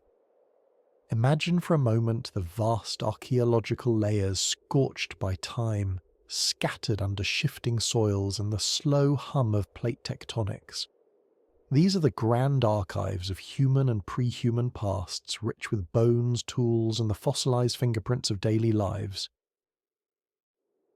Scientists dig into these archives and sift through sediments, seeking signs that meet rigorous standards, objects unearthed in controlled excavations, dated with precision, and interpreted through a framework honed over centuries. It's a method that offers reliability, but also demands patience and restraint when interpreting puzzling anomalies. There have been moments when fragments of stone tools and unusual minerals prompt eyebrows to raise, hinting at possible intelligence well before our conventional timelines. Take, for example, the discovery of etchings on bones or out-of-place artifacts in strata thought to predate Homo sapiens. Such finds spark fascination and deepen the question of who else might have walked this earth with minds tweaked toward invention and reflection. Yet, despite initial excitement, these items often resist fitting into the tight scientific mold, struggling with uncertain dating, ambiguous context, or the unfortunate possibility of natural causes masquerading as human handiwork. It's a dance of doubt woven tenderly with desire for discovery. It's worth pausing here to reflect on our daily encounters with evidence and certainty. We trust the morning's weather forecast, rely on receipts to track spending, and remember faces through photographs, all tangible proofs shaping our reality. But in the deep past, evidence is not a box to be ticked so easily. It is a whisper carried on winds that have long erased the footprints that gave it voice. When scientists ask for reproducible proof, they're asking for a kind of repeatable certainty that echoes our everyday life's demand for reliable facts. Yet the geological theatre where ancient civilizations might have performed their acts is vast, complex, and often reluctant to reveal its scripts. How can we place our trust when the very fabric of time seems to conspire in keeping secrets? Scientific protocols, radiometric dating such as uranium-lead or potassium-argon methods, stratigraphic analysis, microscopic wear patterns and chemical signatures form the toolkit for determining the authenticity and age of discoveries. A crucial turning point often arises when a find can be cross-examined by specialists across disciplines. Geologists, archaeologists, anthropologists, and materials scientists. Genuine evidence withstands this scrutiny and begins its journey from anomaly to accepted knowledge. Unfortunately, many alleged signs of ancient advanced societies falter in this stage, often slipping into contested debates or relegated to the fringes of academic inquiry. The absence of definitive technosignatures, such as clear industrial waste, complex surviving artifacts or undeniable architectural remains, keeps mainstream science cautious. This caution is not merely conservatism, but a reflection of the complexity involved in separating nature's handiworks from human creation. Geological processes are known to forge structures and patterns that mimic human tools or designs. Iron oxides can form naturally into shapes that look eerily like ancient inscriptions. Heat and pressure in sediments create imprints reminiscent of tool marks. The early days of archaeology are peppered with lessons learned from such misinterpretations, and so the scientific community has become increasingly vigilant, demanding multiple lines of evidence before embracing the claim of prior advanced civilizations. Yet the heart of the curiosity remains. If ancient civilizations existed, how come we find so little? Is it simply that they did not leave durable markers, or is it that we have yet to look in the right places or with the right questions? The search for traces often turns into a treasure hunt obscured by the passing of millions of years, as sedimentation, erosion, volcanic activity, and oceanic subduction act as relentless erasers of past imprints. Geological eras layer upon each other, not always cooperating with the neat timelines human minds crave. This leaves the scientific pursuit a task of assembling fragments, questioning every chip of stone or speck of metal, and interpreting a jigsaw puzzle with missing pieces. Another complexity arises from the concept of what counts as evidence. For modern humans, we recognize cities, written records, and machinery as definitive signs of industrial civilization. But could an ancient civilization have had a different suite of technologies or cultural expressions, ones that do not fossilize easily or blend into natural patterns? This possibility nudges researchers to widen their scope, yet it also demands even more humility in their conclusions. It's fascinating to think that the search for these ancient civilizations is, in many ways, a mirror reflecting our own standards of knowledge and belief. We cherish proof not only to understand the past, but to anchor our sense of self and human progress. And so, examining each claim rigorously safeguards that story, while also teasing open the door to new, sometimes unsettling possibilities. As we contemplate these layers of evidence and their boundaries, we naturally arrive at a further question. How might the technologies of a hypothetical ancient industrial society have endured or faded across the relentless sweep of geological time? This leads us to wonder about the very nature of technology itself, its materials, lifespans, and the traces it might leave behind when the ages have passed. Could what once might have adorned a distant civilization now look like nothing more than a faint ripple in stone or sediment? Imagine holding a rusted fragment of metal, one that might once have gleamed under sunlight or been part of some finely crafted tool. Now picture the slow, relentless process of corrosion, quietly dissolving that metal into the earth, turning it once again into indistinguishable soil. This everyday decay beautifully illustrates a paradox at the heart of our quest to discover ancient advanced civilizations. Their most sophisticated creations might simply vanish over the vast stretches of deep time. The core of this challenge begins with the materials these hypothetical civilizations would have used. Metals, for instance, though essential to our own industrial world, are not eternal. Iron rusts, copper oxidizes, and even gold, while incredibly resistant, can be worn away by wind, water, and geological activity. Modern plastics, which may seem so sturdy to us now, break down under ultraviolet light, microorganisms, and heat, turning into microfragments or being absorbed by the soil over centuries. And we're talking not mere centuries but millions of years, the stretch of time burial involves in geological records. Let's take a journey back roughly 1 million years. Not enough to cover tens of millions that might be relevant to these ancient mysteries, but enough to demonstrate how vulnerable our technology really is. For example, when we examine ancient human settlements, the metals found are often heavily corroded, and organic materials, leather, wood, textiles, rarely survive beyond a few thousand years unless conditions are exceptional. Extreme environments like permafrost or deserts can preserve some artifacts. Otherwise, The elements and time win quietly but thoroughly. This is just the surface of the problem. Consider how the Earth itself moves and changes. Plate tectonics constantly reshapes the planet's crust, recycling even the most solid layers back into the molten interior.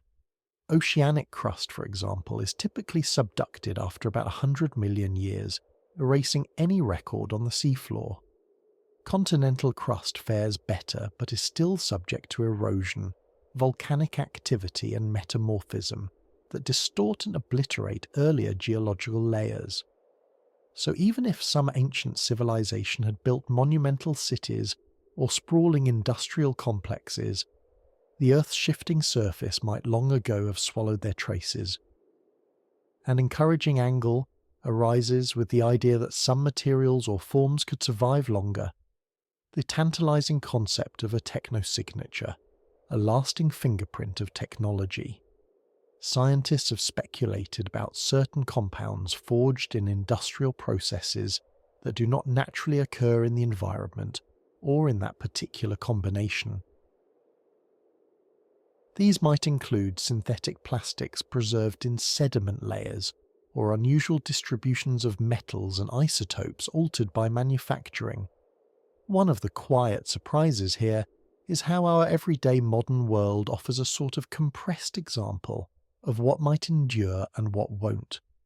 Let's look at plastic pollution in oceans, for example. Some plastic debris sinks quickly and breaks down into tiny particles, but microplastics can remain suspended in sediments for decades or even centuries. Over geological timescales, however, these materials break down chemically. This raises a curious question. Could some byproducts of technology become so integrated into sediments that they mimic natural formations, becoming hard to distinguish from geological processes? This thought nudges us to reconsider not only what we expect to find, but how subtle or disguised such evidence could be. Much of what endures of past human civilizations isn't the technology itself, but rather its imprint. The disturbance in the soil, the altered chemistry of layers beneath ancient cities, or the remnants embedded in art and pottery. So is it conceivable that an ancient industrial civilization might have similarly left only indirect clues, with most physical artifacts lost to corrosion, erosion, or subduction? It's also worth pondering how, in our own time, many materials might be introduced subtly into the environment, leaving long-lasting changes that don't scream civilization here. Could the ancient Earth's rock record hide faint, ambiguous traces, altered mineral layers or chemical fingerprints that hint at unknown technologies? For now, our techniques can detect some of these subtle anomalies, but interpreting them in the absence of clear artifacts is a delicate dance. This challenge leads us toward a compelling crossroads. If direct artifacts have been mostly obliterated, and if material remains are vulnerable to nature's inexorable cycles, might we turn instead to the environment as a record keeper? Could the planet itself carry a kind of memory of ancient technological activity, broadcast not through monuments, but through silent changes in its atmosphere, sediments, or climate? These questions gently bring us to the next part of our exploration, looking closely at environmental markers that could silently witness the presence of forgotten civilizations, even when their grandest works have faded away completely. Beneath the calm surface of Earth's oldest rocks lies a subtle whisper, traces nearly invisible, but bearing the weight of possible secrets. Imagine a layer of sediment, formed millions of years ago, holding an unusual pattern of chemical signatures. Suddenly, the carbon isotopes shift more abruptly than natural climate changes might explain. Or a thin band of heavy metals and pollutants, not easily ascribed to volcanic activity or meteor impacts, lies nestled deep in the geological record. These faint environmental markers, though silent and scattered, suggest more than just natural history. They may be the muted footprints of ancient hands shaping their world in ways we have yet to fully understand. We tend to look for past civilizations through artifacts, tools, ruins, remnants of cities. But what if the Earth's distant past is obscured in so many ways that no clear remains survived? Plate tectonics has recycled vast portions of Earth's crust, oceans have swallowed coastlines whole, and relentless erosion has worn away once sturdy monuments.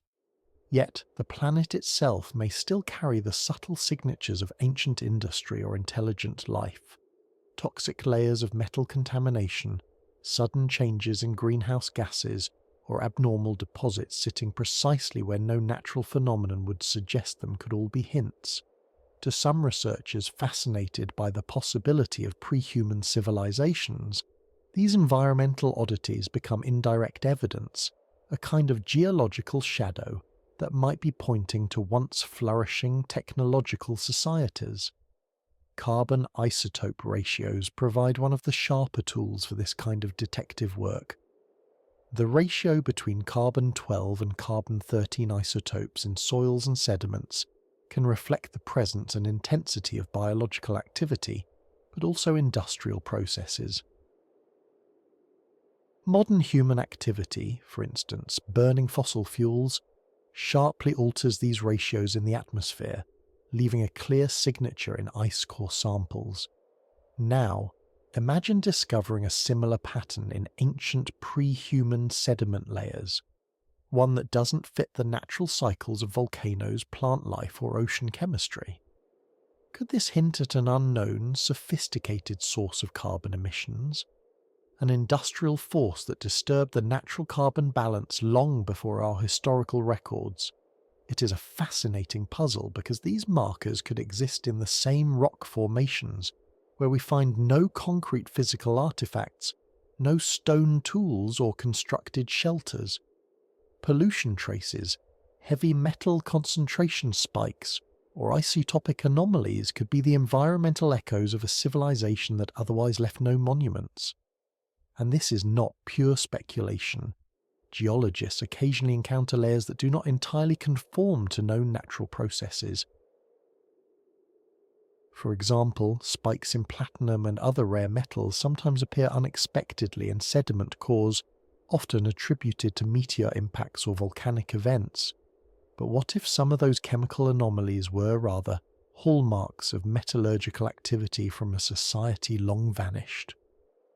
Let's briefly pause to consider how deeply we associate civilization with physical remains. When you think about the modern world, the cities, factories, smog, you picture solidity and visibility, glass, steel, concrete. But many of the environmental changes we humans cause are invisible, layered quietly in soil and water.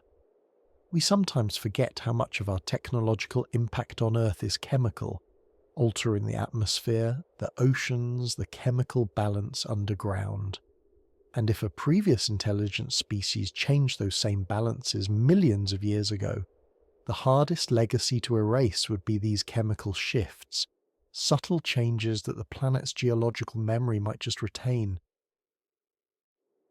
Various scientific efforts today search for these anomalies. The documentation of the so-called Anthropocene era's distinct chemical markers, for example, offers a relative blueprint of what modern civilization's unique environmental signature looks like.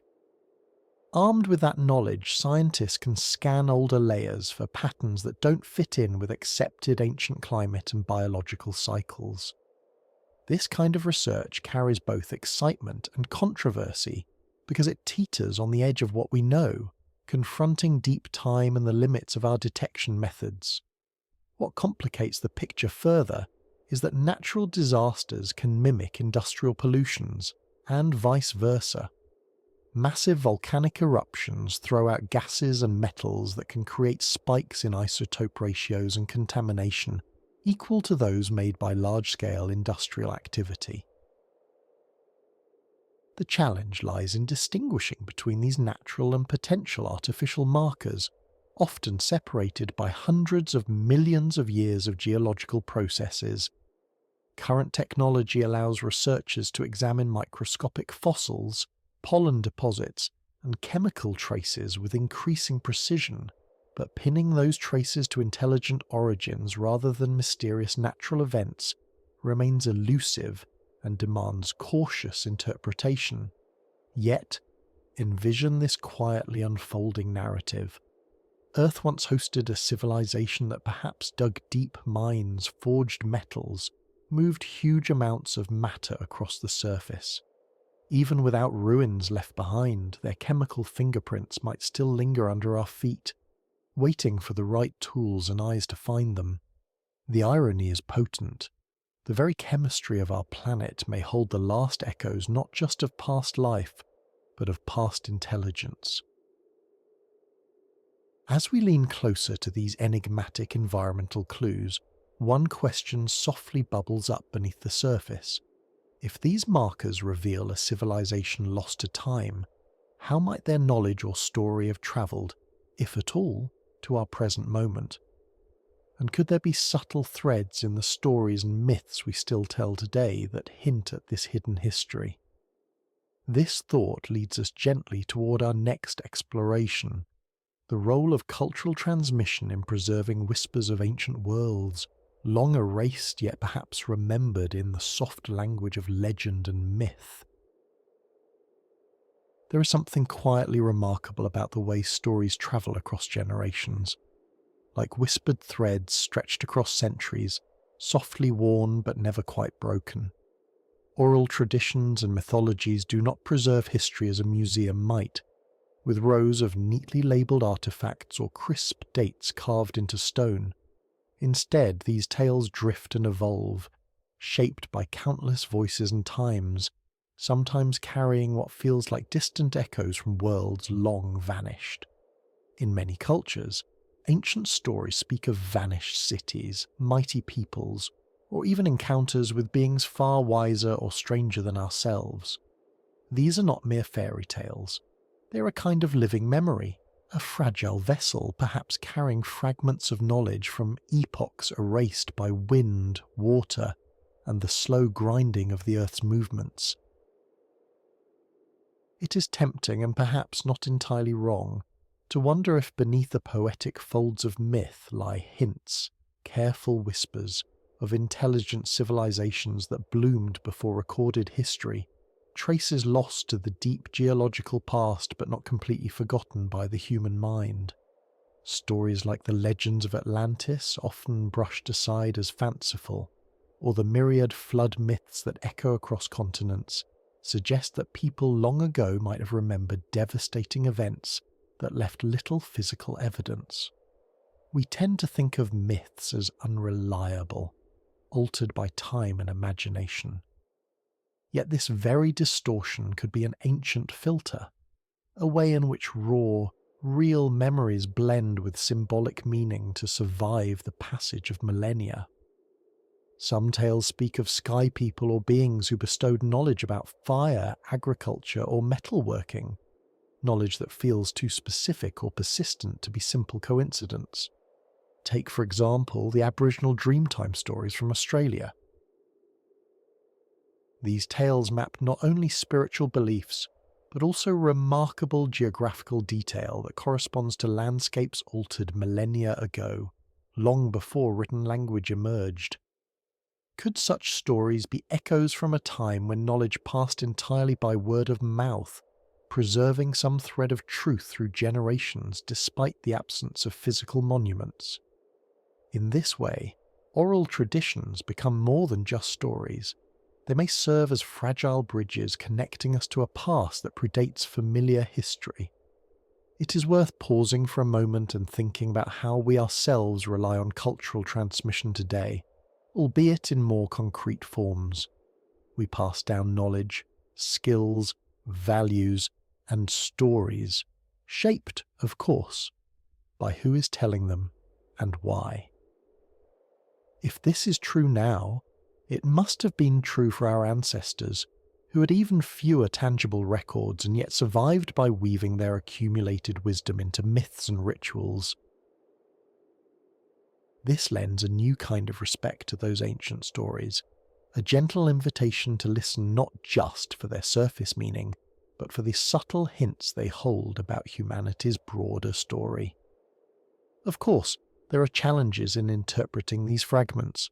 Oral traditions can transform over time, with details altered or lost, and mythic language tends to mix fact with metaphor. Some researchers caution against reading too much literal truth into symbolic stories. But even these very limitations reveal something fundamental. The act of storytelling, especially when repeated over countless generations, shapes collective memory in profound ways. This process may preserve kernels of ancient truths about civilizations we can no longer reach by physical excavation, caught instead in the complex web of human imagination and remembrance. Around the world, scholars have tried to piece together historical clues lurking in mythic frameworks, hinting at lost technologies, social structures, or even possible encounters between different peoples. Ideas that sometimes feel on the edge of what we accept as plausible.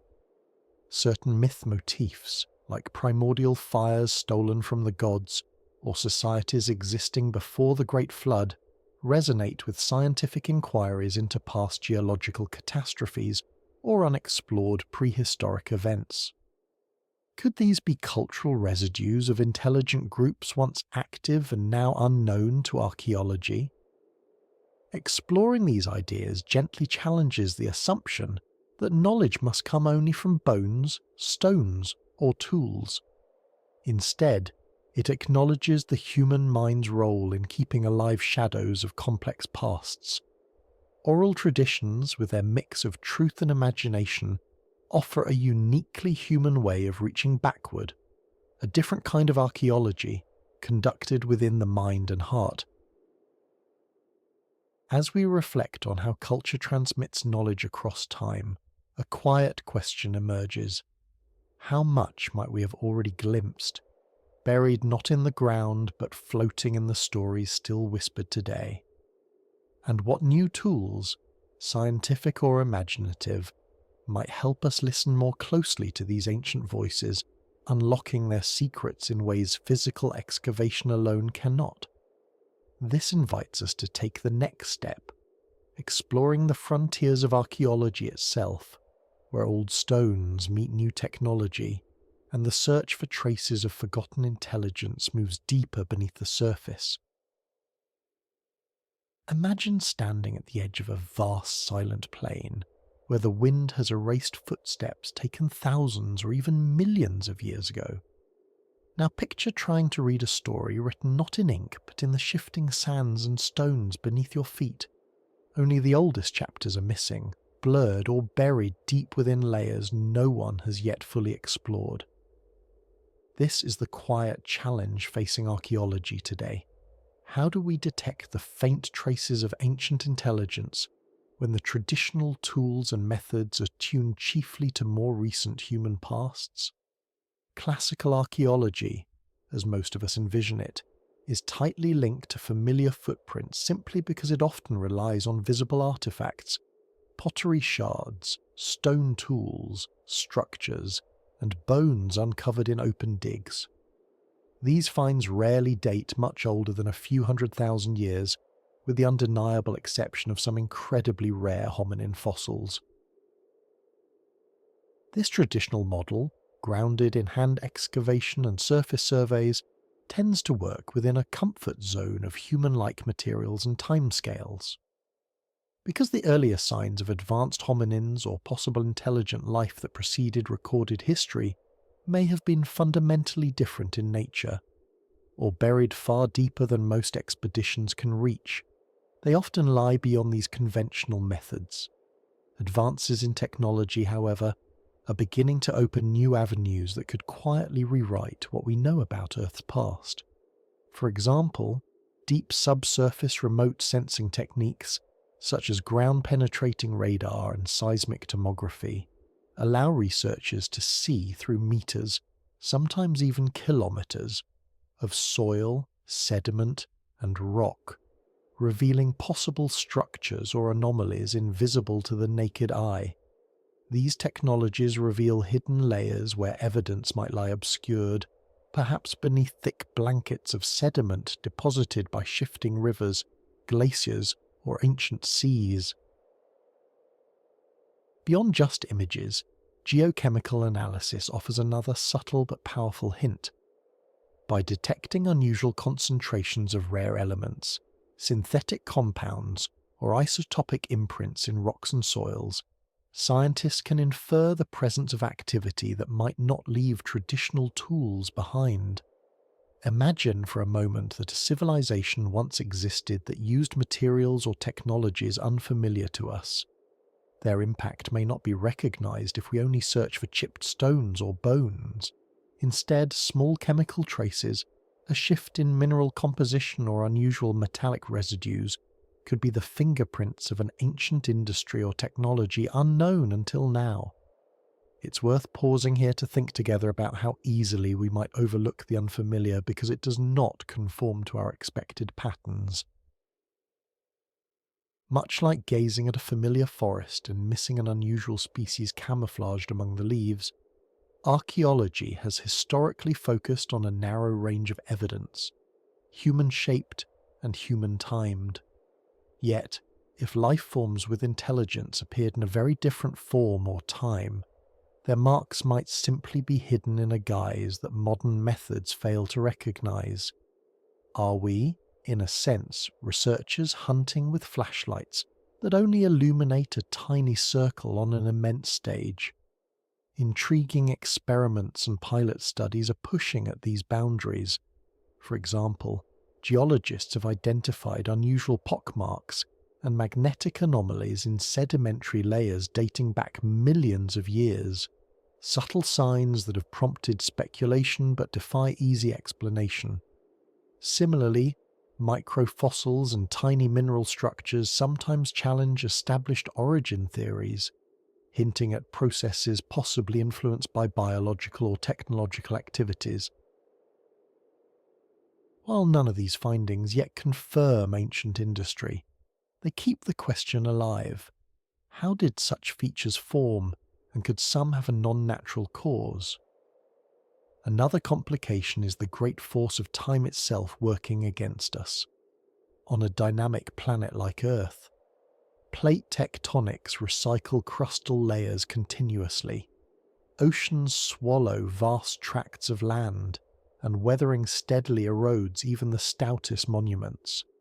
Archaeological layers more than a few million years old are fragile and often distorted beyond recognition.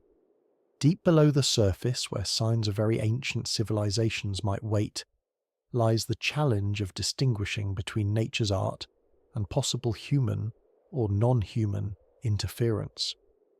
This is the moment where geology and archaeology must dance together, interpreting whispers from the past hidden in rock strata. These challenges also underscore a fundamental need for interdisciplinary collaboration. A single field's tools rarely suffice. Experts in geology, chemistry, physics, and biology contribute pieces of a puzzle that defies easy classification. It requires not just new technology, but fresh mindsets open to recognizing novel patterns and reconsidering old assumptions about intelligence and civilization.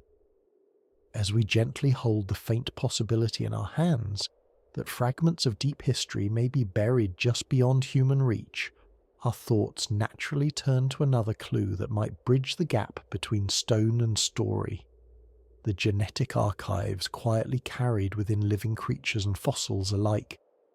Could the DNA hidden in ancient remains unveil secret chapters of history that bones and artifacts never wrote down? How might genetic evidence complement or challenge what archaeology can see beneath the surface? These questions invite us deeper into the search for intelligence that may have walked this world long before we did, waiting quietly in strands of code we are only beginning to understand. Imagine holding a single strand of ancient DNA, thinner than a hair, yet carrying stories that span hundreds of thousands of years. Within that fragile thread lies a record of encounters that puzzled early humans and altered the course of our species' journey.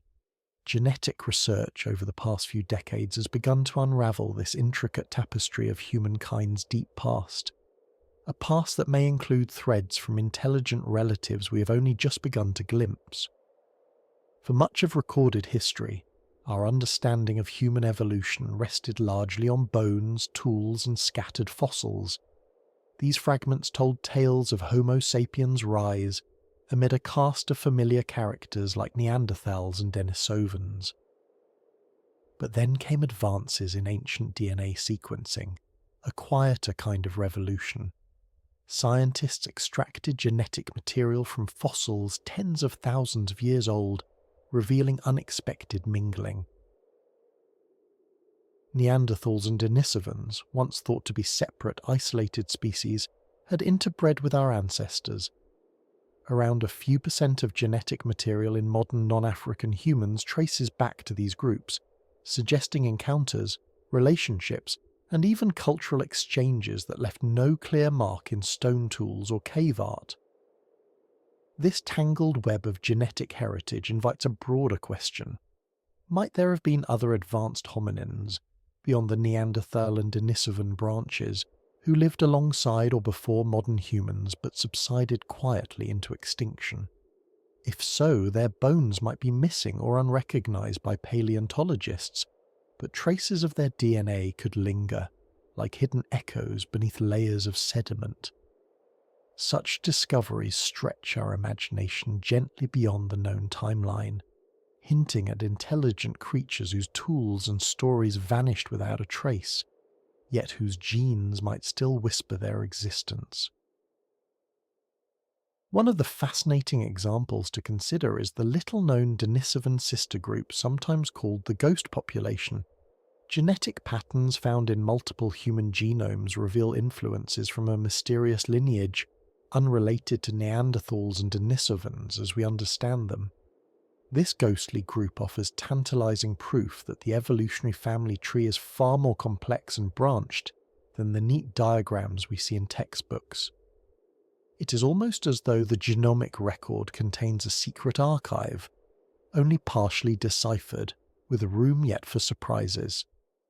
It's curious to reflect on how much we take DNA for granted today, as a source of truth about ancestry and identity. Within the hum of daily life, we rarely stop to marvel at how this code not only defines our relatives, but also reaches back into prehistoric shadows, connecting us to beings who may have had thoughts, emotions, and perhaps even forms of sophisticated communication that left no lasting sculpture or artifact. In this way, the genome becomes a delicate bridge between silent fossil bones and the rainy, mossy earth that swallowed artifacts millennia ago. Of course, extracting usable DNA from ancient remains is no small feat. DNA degrades over time, breaking into tiny fragments, vulnerable to heat, water, and microbial attack. The oldest full genomes come from environments where cold and dryness preserved cells unusually well, like the Siberian permafrost or deep caves with stable climates. But even when scientists succeed, the insights are limited by what has survived. What if advanced, intelligent hominins existed in tropical or equatorial regions, where DNA preservation is notoriously poor? Their genomes might be forever lost in the humid soil, leaving us only speculations in language, myth, or faint genetic signals scattered across populations. In recent years, innovative techniques like sediment DNA analysis have allowed researchers to detect traces of genetic material, not just from bones, but also from soil layers where fossils have not been found. This method widens the search for long-lost lineages, sometimes revealing the presence of species in places and times where no bones survived.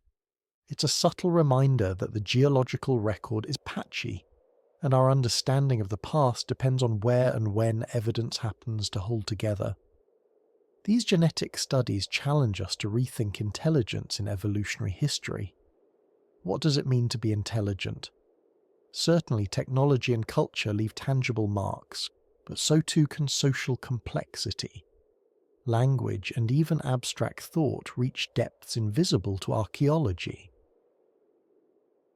Through ancient DNA, we glimpse a prehistoric world alive with encounters, not solitary species evolving in isolation, but a dynamic, interwoven community where genes and perhaps ideas flowed between groups.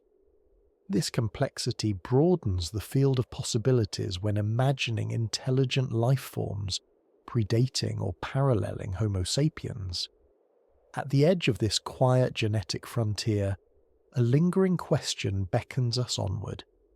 If the molecules in our cells carry whispers of unknown, sophisticated beings, what other clues might lie hidden, caught between the gaps of rocks and bones, perhaps hiding not just in DNA, but in geological enigmas, artful myths, or subtle shifts in the Earth itself?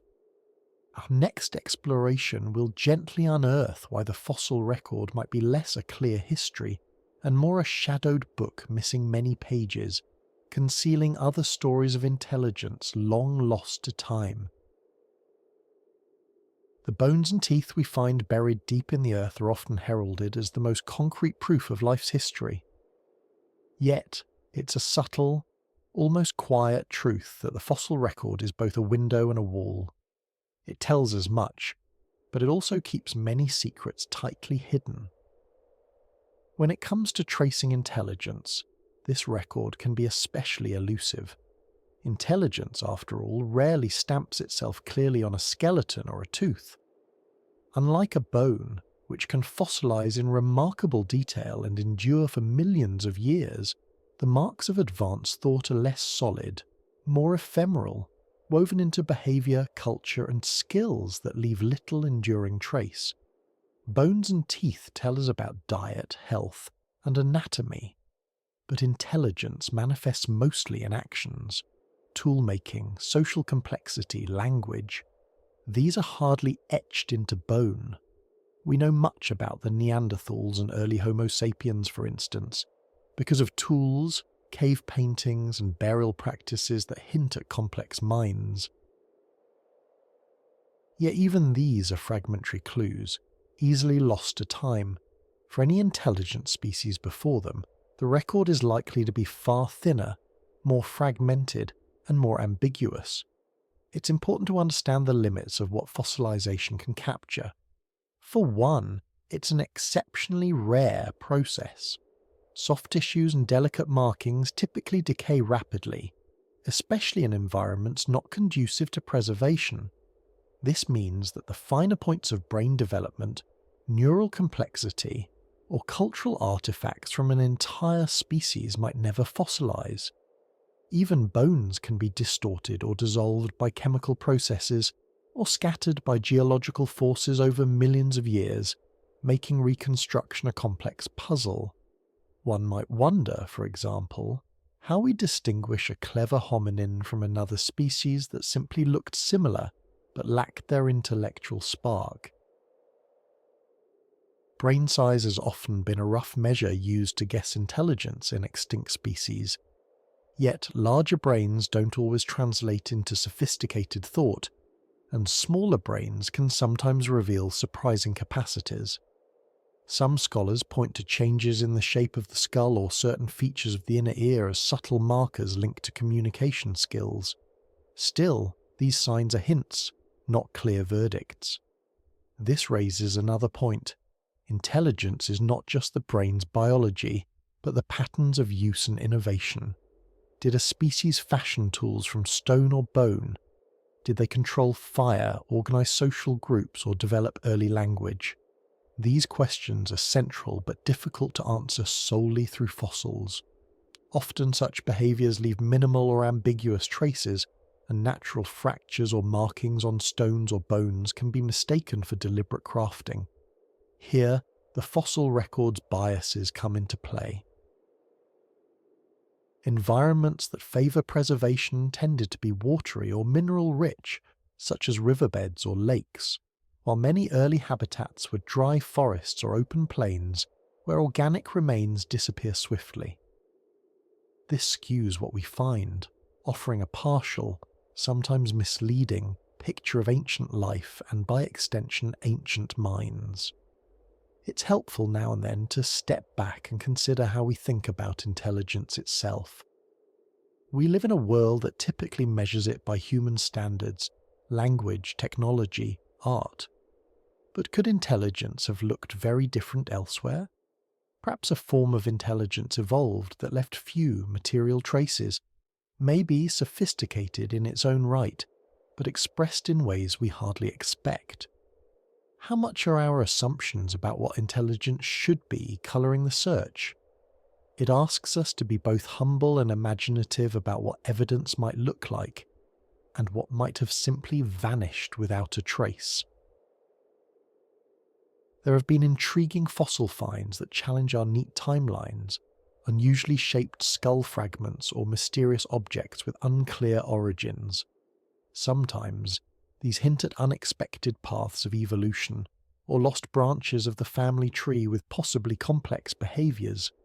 Still, controversy often surrounds them because the fossil record alone can rarely confirm what those behaviours were, or how advanced the intellect truly was. All these challenges mean that our understanding of early intelligence, especially anything predating Homo sapiens, will likely remain fragmentary, requiring more than bones or teeth to uncover hidden histories.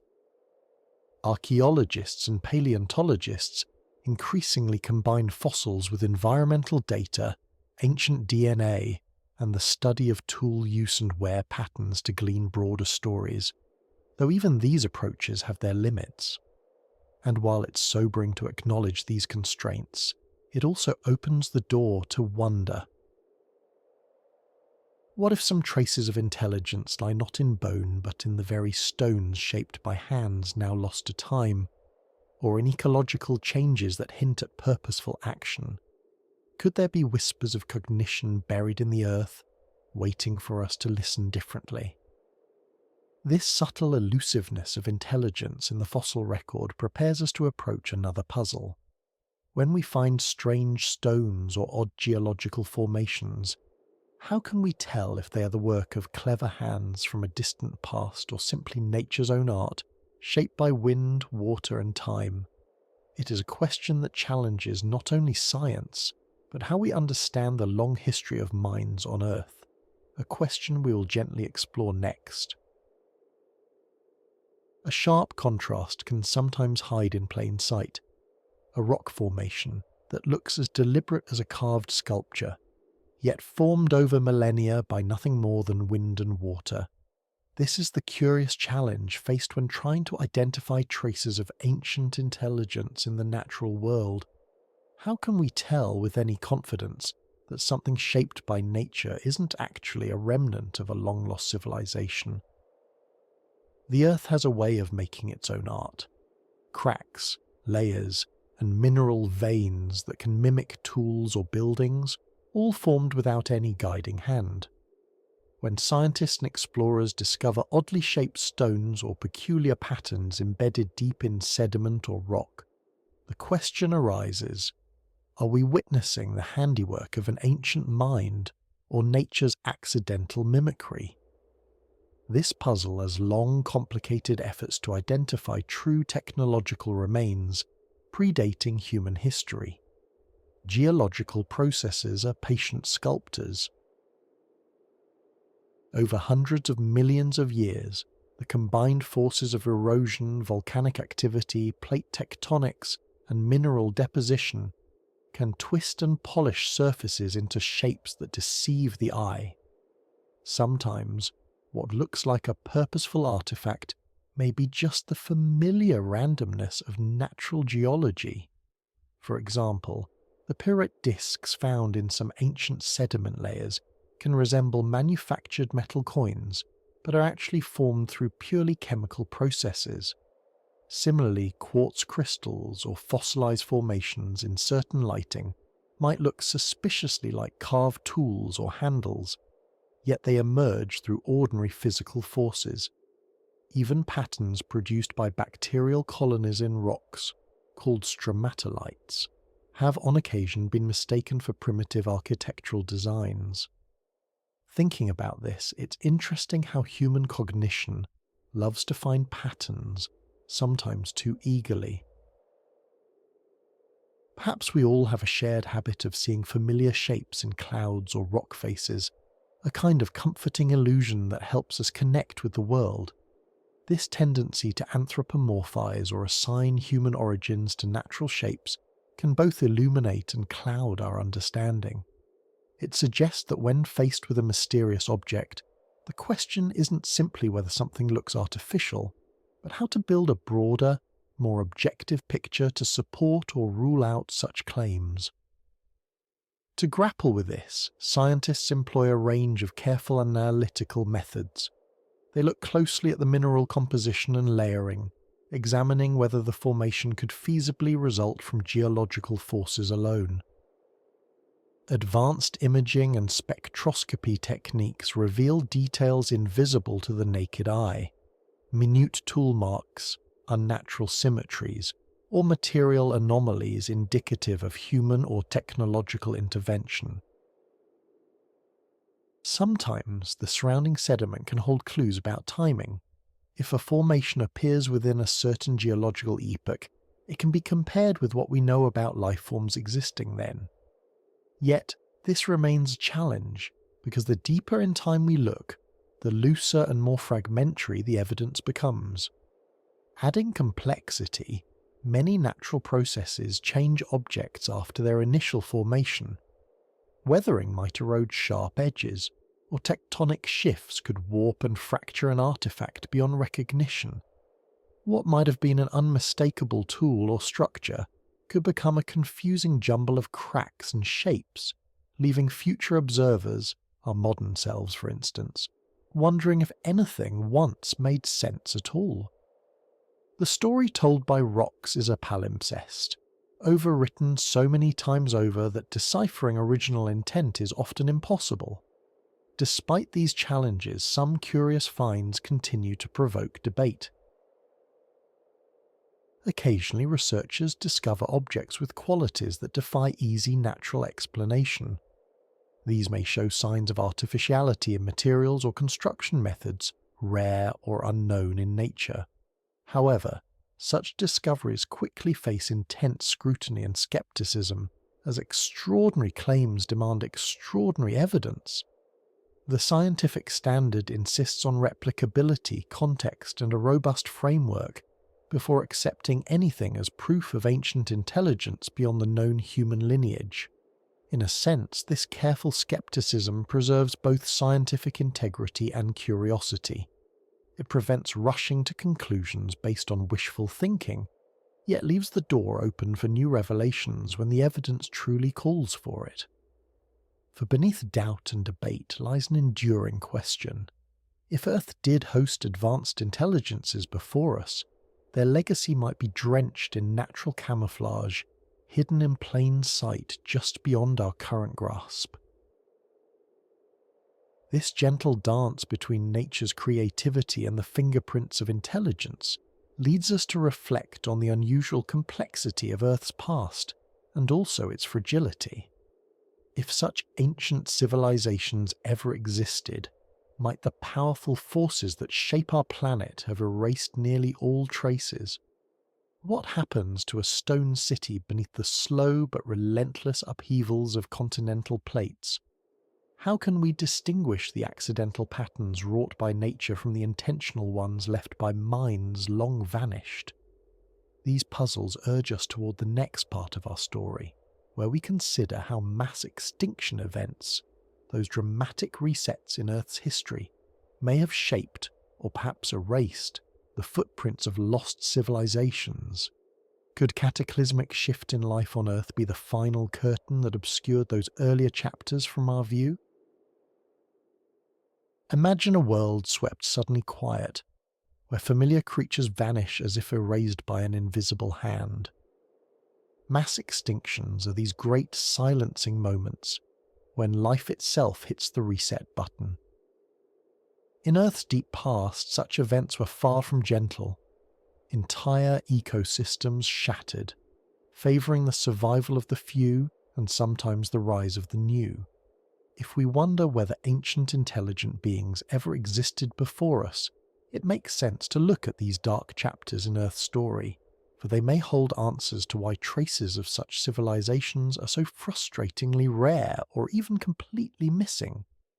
The term mass extinction might bring to mind dinosaurs meeting their fiery end in a sudden impact of cosmic proportions, but the reality is more nuanced and varied. There have been at least 5 major extinction events throughout Earth's history, and each carried a unique signature of disruption. The Ordovician extinction, around 445 million years ago, saw nearly 85% of marine species wiped out, while the Permian extinction, about 252 million years ago, took an even more devastating toll, extinguishing close to 97% of marine life and 70% of terrestrial species. Such events didn't just kill animals and plants, they could have devastated mind-bearing life forms or civilizations that left no obvious fossils or ruins. It's easy to imagine intelligent life as inherently durable, capable of leaving stone monuments or metal tools for the ages, much like our own efforts to cement our existence. But mass extinctions introduce a troubling twist.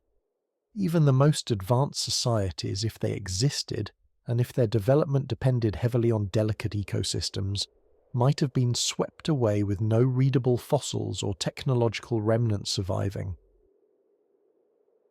The forces unleashed, volcanic winters, acid rains, oceanic anoxia, would have obliterated cities, destroyed infrastructures, and erased almost any trace of daily life. The chaotic aftermath might last millions of years, leaving the planet's surface unrecognizable and inhospitable to the slow preservation of complex materials. This leads us to a quieter, more unsettling idea. What if the archaeologists of a distant future searching for evidence of past civilizations on Earth are facing a puzzle without many pieces? The usual signs, tools, structures, fossilized habitats could have been ground down by relentless natural processes. Plate tectonics alone shuffles the planet's crust as if shuffling cards, consuming and remaking the surface in ways that erase history. The ocean's depths swallow evidence whole. In this context, survival is about more than resisting extinction. It's about enduring without a trace. Let's pause for a moment and think about our own place in this story. We tend to believe that intelligence and advancement naturally lead to lasting monuments, records, or DNA preserved through time. We picture progress as a ladder, steadily climbing toward enduring permanence. But Earth's record suggests something more fragile. If a sudden collapse can erase dozens of millions of years' worth of life, how confident can we be that our own civilizations will leave a lasting footprint through such deep time? Might intelligence be a fleeting spark, here today and gone tomorrow, reset by forces far beyond any individual's or species' control? The fossil record provides some hints, though tantalizingly incomplete. The abrupt disappearance of species at mass extinction boundaries is well documented, but the question of complex cognition or culture left behind is harder to answer.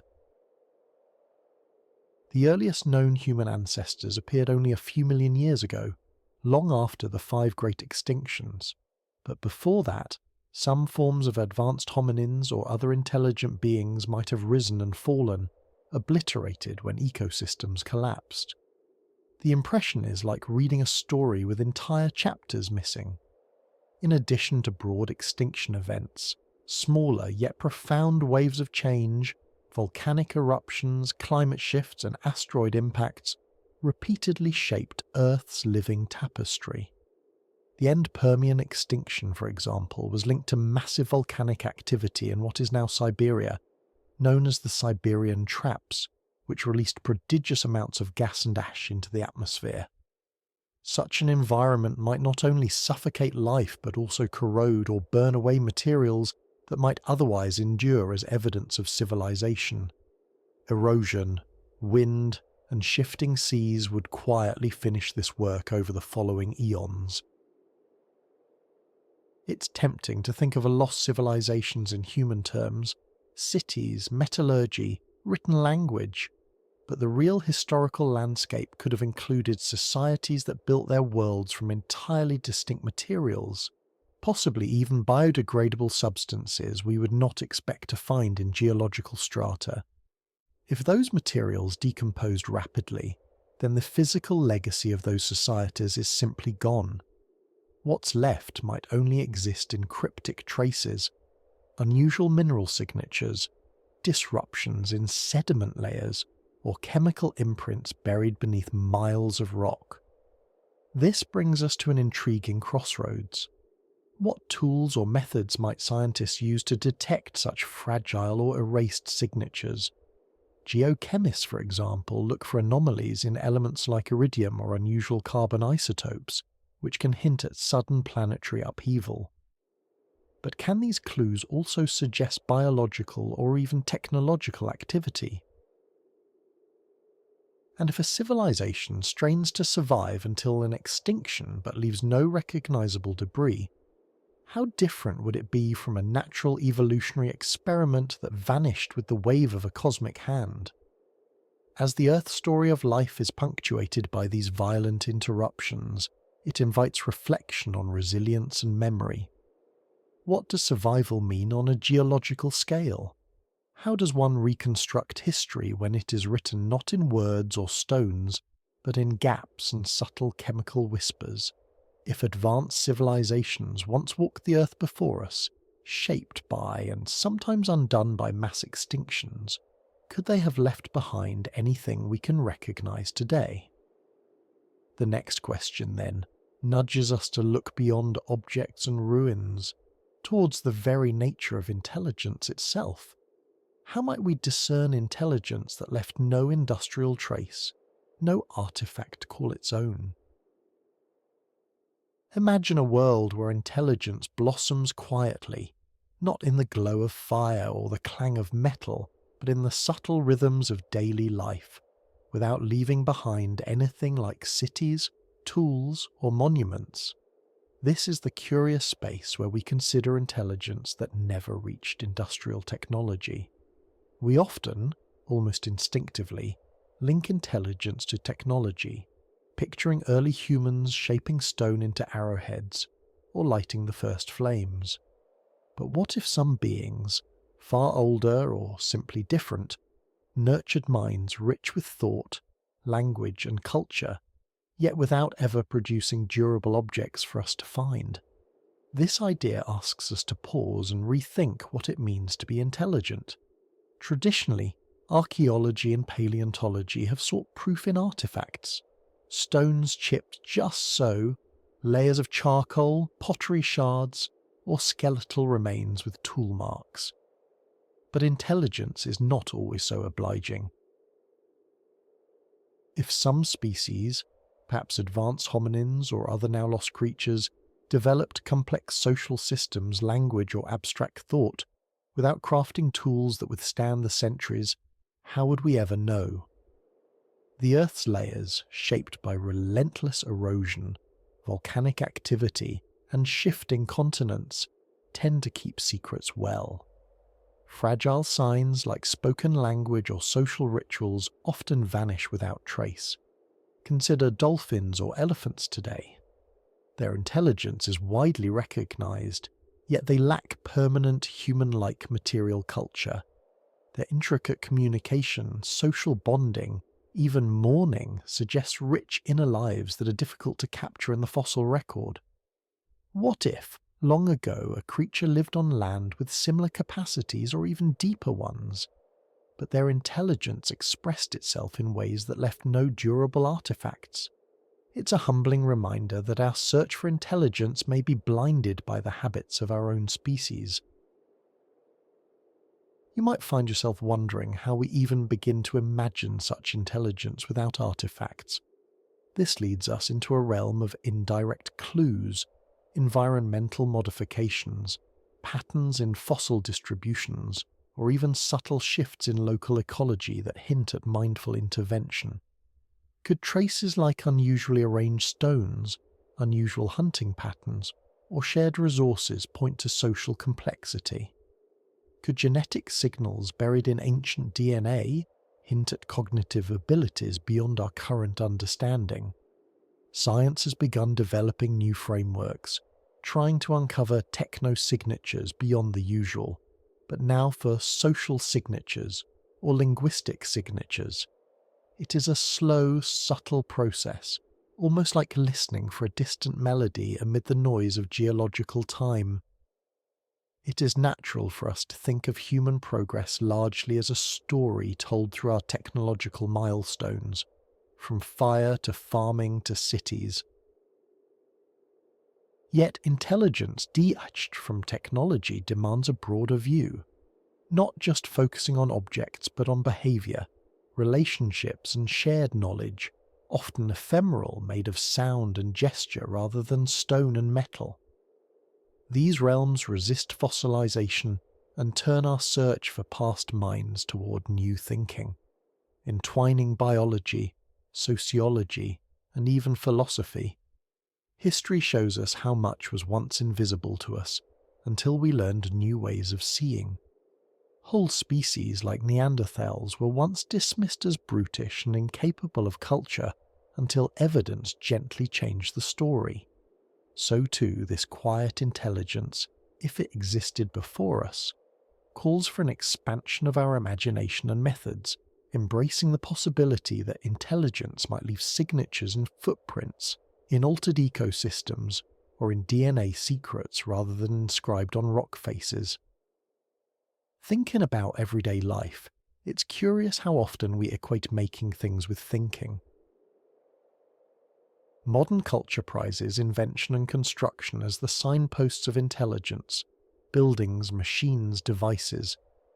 But when you consider that vast portions of Earth's history were lived out before such inventions ever appeared, it's worth reflecting on other forms of intelligence, skills in social negotiation, storytelling, emotional intelligence, or environmental understanding. These forms shape lives and futures even if they leave no object in their wake. What does it mean then to recognize mind without machine? How might this reshape our perspective on the past we think we know so well? As we piece together faint traces of ancient intellects, it becomes clear that the absence of evidence is not evidence of absence.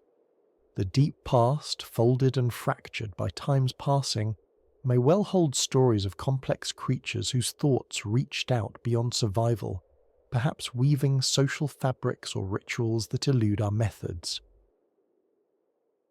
In this silence there is a call to broaden curiosity and look beyond the stones and bones. What if intelligence can flourish without ever producing an industrial footprint? And if so, how might this quiet past of deeply thoughtful beings challenge the way we think about intelligence itself, as something not merely built, but lived, shared, and whispered across invisible lines of connection? This gentle puzzle invites us to venture further into the implications of such hidden intelligences and what they mean for how we see ourselves among Earth's many stories. Imagine standing in an ancient forest, the air heavy with stillness and the scent of earth untouched by time. You might feel a sense of being alone, the only thinking presence for miles. But what if you were not? What if, long before us, other minds pondered the trees, shaped the land, and created civilizations now lost to the slow, patient unravelling of time? This gentle thought quietly unsettles a core idea that humanity is uniquely exceptional, the pinnacle of intelligence and creativity on Earth. The very notion that we're alone in our intellectual achievements is so deeply embedded in our culture, education, and self-image. that challenging it feels almost like looking into a mirror that shows another face, a face older, forgotten, perhaps wiser in ways we might never understand. If humanity is not the first intelligent civilization, this revelation would ripple through everything we believe about ourselves. It would invite us to reconsider what it means to be human, not as the sole torchbearers of cognition and culture, but as part of a longer, more intricate story. This thought asks us to widen our gaze, embracing an idea that intelligence is not a singular breakthrough, but perhaps a recurring chapter in Earth's history. Traces of such intelligence, tools, modified landscapes, signs of industry, if found, could connect us to predecessors who lived, loved, and laboured before our species ever walked the planet. It nudges science toward humility, reminding us that our knowledge, vast though it seems, is still a small window through which we peer onto a vast, mostly unknown landscape of time. Historically, this challenge to human uniqueness has echoed before in subtler forms. The discovery of Neanderthals, once dismissed as simple brutes, gradually revealed a complexity of behaviour, culture, and perhaps language, reshaping our understanding of intelligence as not exclusively ours.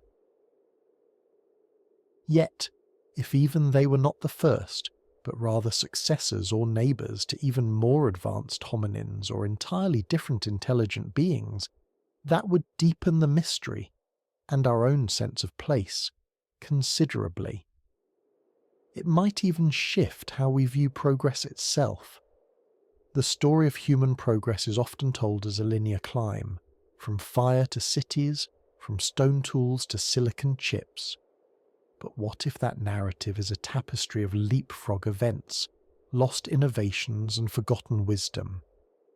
What if past civilizations flourished and faded, their knowledge swallowed by shifting continents, rising oceans, or slow geological changes? Such a perspective encourages us to question the myth of constant upward improvement, and instead accept history as layered, complex, and sometimes cyclical. Pause for a moment and think about the stories we tell ourselves about the past. We often imagine ancient times as simpler, rougher, dimmer by comparison. But that assumption, so ingrained in schoolbooks and movies, might overlook the possibility that intelligence could have manifested in very different ways, shaped by conditions and needs we can barely imagine now. It's worth wondering how much of our present understanding is shaped by what we're able to find, and how much has quietly slipped beneath the sands, beyond the reach of our tools and even our imagination. Scientific inquiry, in confronting this possibility, naturally moves through careful balance. On one hand, it requires rigorous standards of evidence. Tools must be reliably dated, geological context understood, and claims scrutinized. On the other, it demands openness to new ideas, new interpretations of data, and even reconsideration of long-held assumptions. After all, the Earth's surface, ever shifting over millions of years, has erased countless traces of past worlds. Plate tectonics, erosion, submersion beneath oceans, all act like a vast eraser, making the search for earlier intelligent civilizations uniquely challenging. This challenge also teaches us about caution and wonder coexisting in science. In recent years, some tantalizing hints have surfaced: enigmatic rock formations, unusual mineral alignments, and myth motifs from diverse cultures hinting at ancient advanced knowledge. None of these rise to definitive proof, yet together with geological science and paleontology, they invite a patient and respectful curiosity, rather than outright dismissal or blind acceptance. Our identity, then, might not hinge on being first or alone, but on a capacity to listen deeply to the rocks, to the myths, and to the faint whispers of a past intelligence lost to deep time. Recognizing this invites humility, not only about our past but about our future. If intelligence has emerged before and vanished, what does that say about the fragility and resilience of our own civilization? How might this insight inform the ways we steward our planet and imagine our place within its long, mysterious story? As we hold this quiet thought, the journey naturally turns to the careful detective work of science itself, the search amidst rare fragments, ambiguous signs and geological puzzles. How do we navigate the boundary between belief and proof? How does the evidence, or lack of it, guide us as we peer further back into Earth's hidden past, seeking echoes of intelligence that might forever alter our story? When we hear the idea of ancient intelligence on Earth, our minds often drift to familiar stories, lost cities, forgotten empires, or ancestors remarkably like us. But here, let's take a slightly different path. Imagine intelligence not just in the way we know it today, but as a broader, subtler dance between life and the world over immense stretches of time. What might intelligence have looked like if it did not leave behind the neat marks we expect?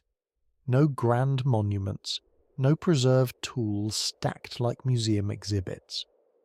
How do we even begin to look for traces when the passage of time has a way of gently, almost politely, erasing the most obvious signs? It's natural to wonder, what keeps us from knowing more? Why in a world so rich with fossils and artifacts is the evidence for such ancient intelligence so scarce, almost whisper thin? Perhaps it is the landscape itself shaped by slow-moving forces like erosion, tectonic shifts and rising seas, quietly swallowing or scattering clues as if nature herself is an expert in cover-ups. Or maybe it is the very nature of intelligence, which might not always leave behind the physical echoes we anticipate. Could it be that some forms of intelligence express themselves in ways that do not fossilize easily, like fleeting impressions on the environment, or biological innovations that slipped quietly through the geological record? Thinking out loud for a moment, it's interesting to consider how we usually define intelligence through a lens shaped by our daily life. Tools, language, culture, stories, technology. But what if this definition, so practical and human-centered, limits our view? Perhaps intelligence once flourished in forms we barely recognize because they don't match our current habits. This invites a gentle reflection.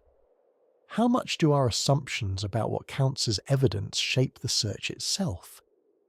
When we hold tightly to certain expectations, might we occasionally miss the more subtle signs, the faint, unusual patterns hidden deep in the rocks or whispered among myths? As we delve deeper, it becomes clear that this inquiry is as much about patience and humility as it is about science. The geological record is like an ancient weathered book with missing pages and smudged ink, partly readable but mostly enigmatic. And in those fragmented lines, we find hints of potential techno-signatures, unusual mineral formations, curious layers of sediment, or irregular chemical traces that may or may not be the fading footprints of earlier mines. Each one presents a puzzle piece that both beckons and resists certainty. It's as if the Earth itself is inviting us into a quiet dialogue, to observe carefully, to question gently, and to embrace mystery with open eyes. Ultimately, the search for earlier intelligence is less about finding definitive answers right away, and more about expanding the boundaries of our curiosity, opening our minds to a wider story of life's complexity and resilience. It challenges us to rethink our place in the long, slow unfolding of the planet's history, acknowledging that intelligence might not be unique to us or entirely new to our unfolding story. This quiet quest, with all its uncertainties, enriches the scientific spirit more than certainty ever could. So, if you have journeyed with me to this point, you've joined a gentle exploration, not just of what might have been, but of how we look, wonder, and learn. There are more questions waiting just beyond this chapter, layers of mystery that invite us to keep listening and seeing with fresh eyes. If you feel that quiet spark of curiosity, you might consider staying on board for the next episodes. Thank you very much for listening all the way through to this thoughtful ending. Sharing this story with you matters deeply. It motivates me to create videos that explore the unknown with care and respect, because the past, after all, is where our shared human story quietly begins and stretches infinitely beyond.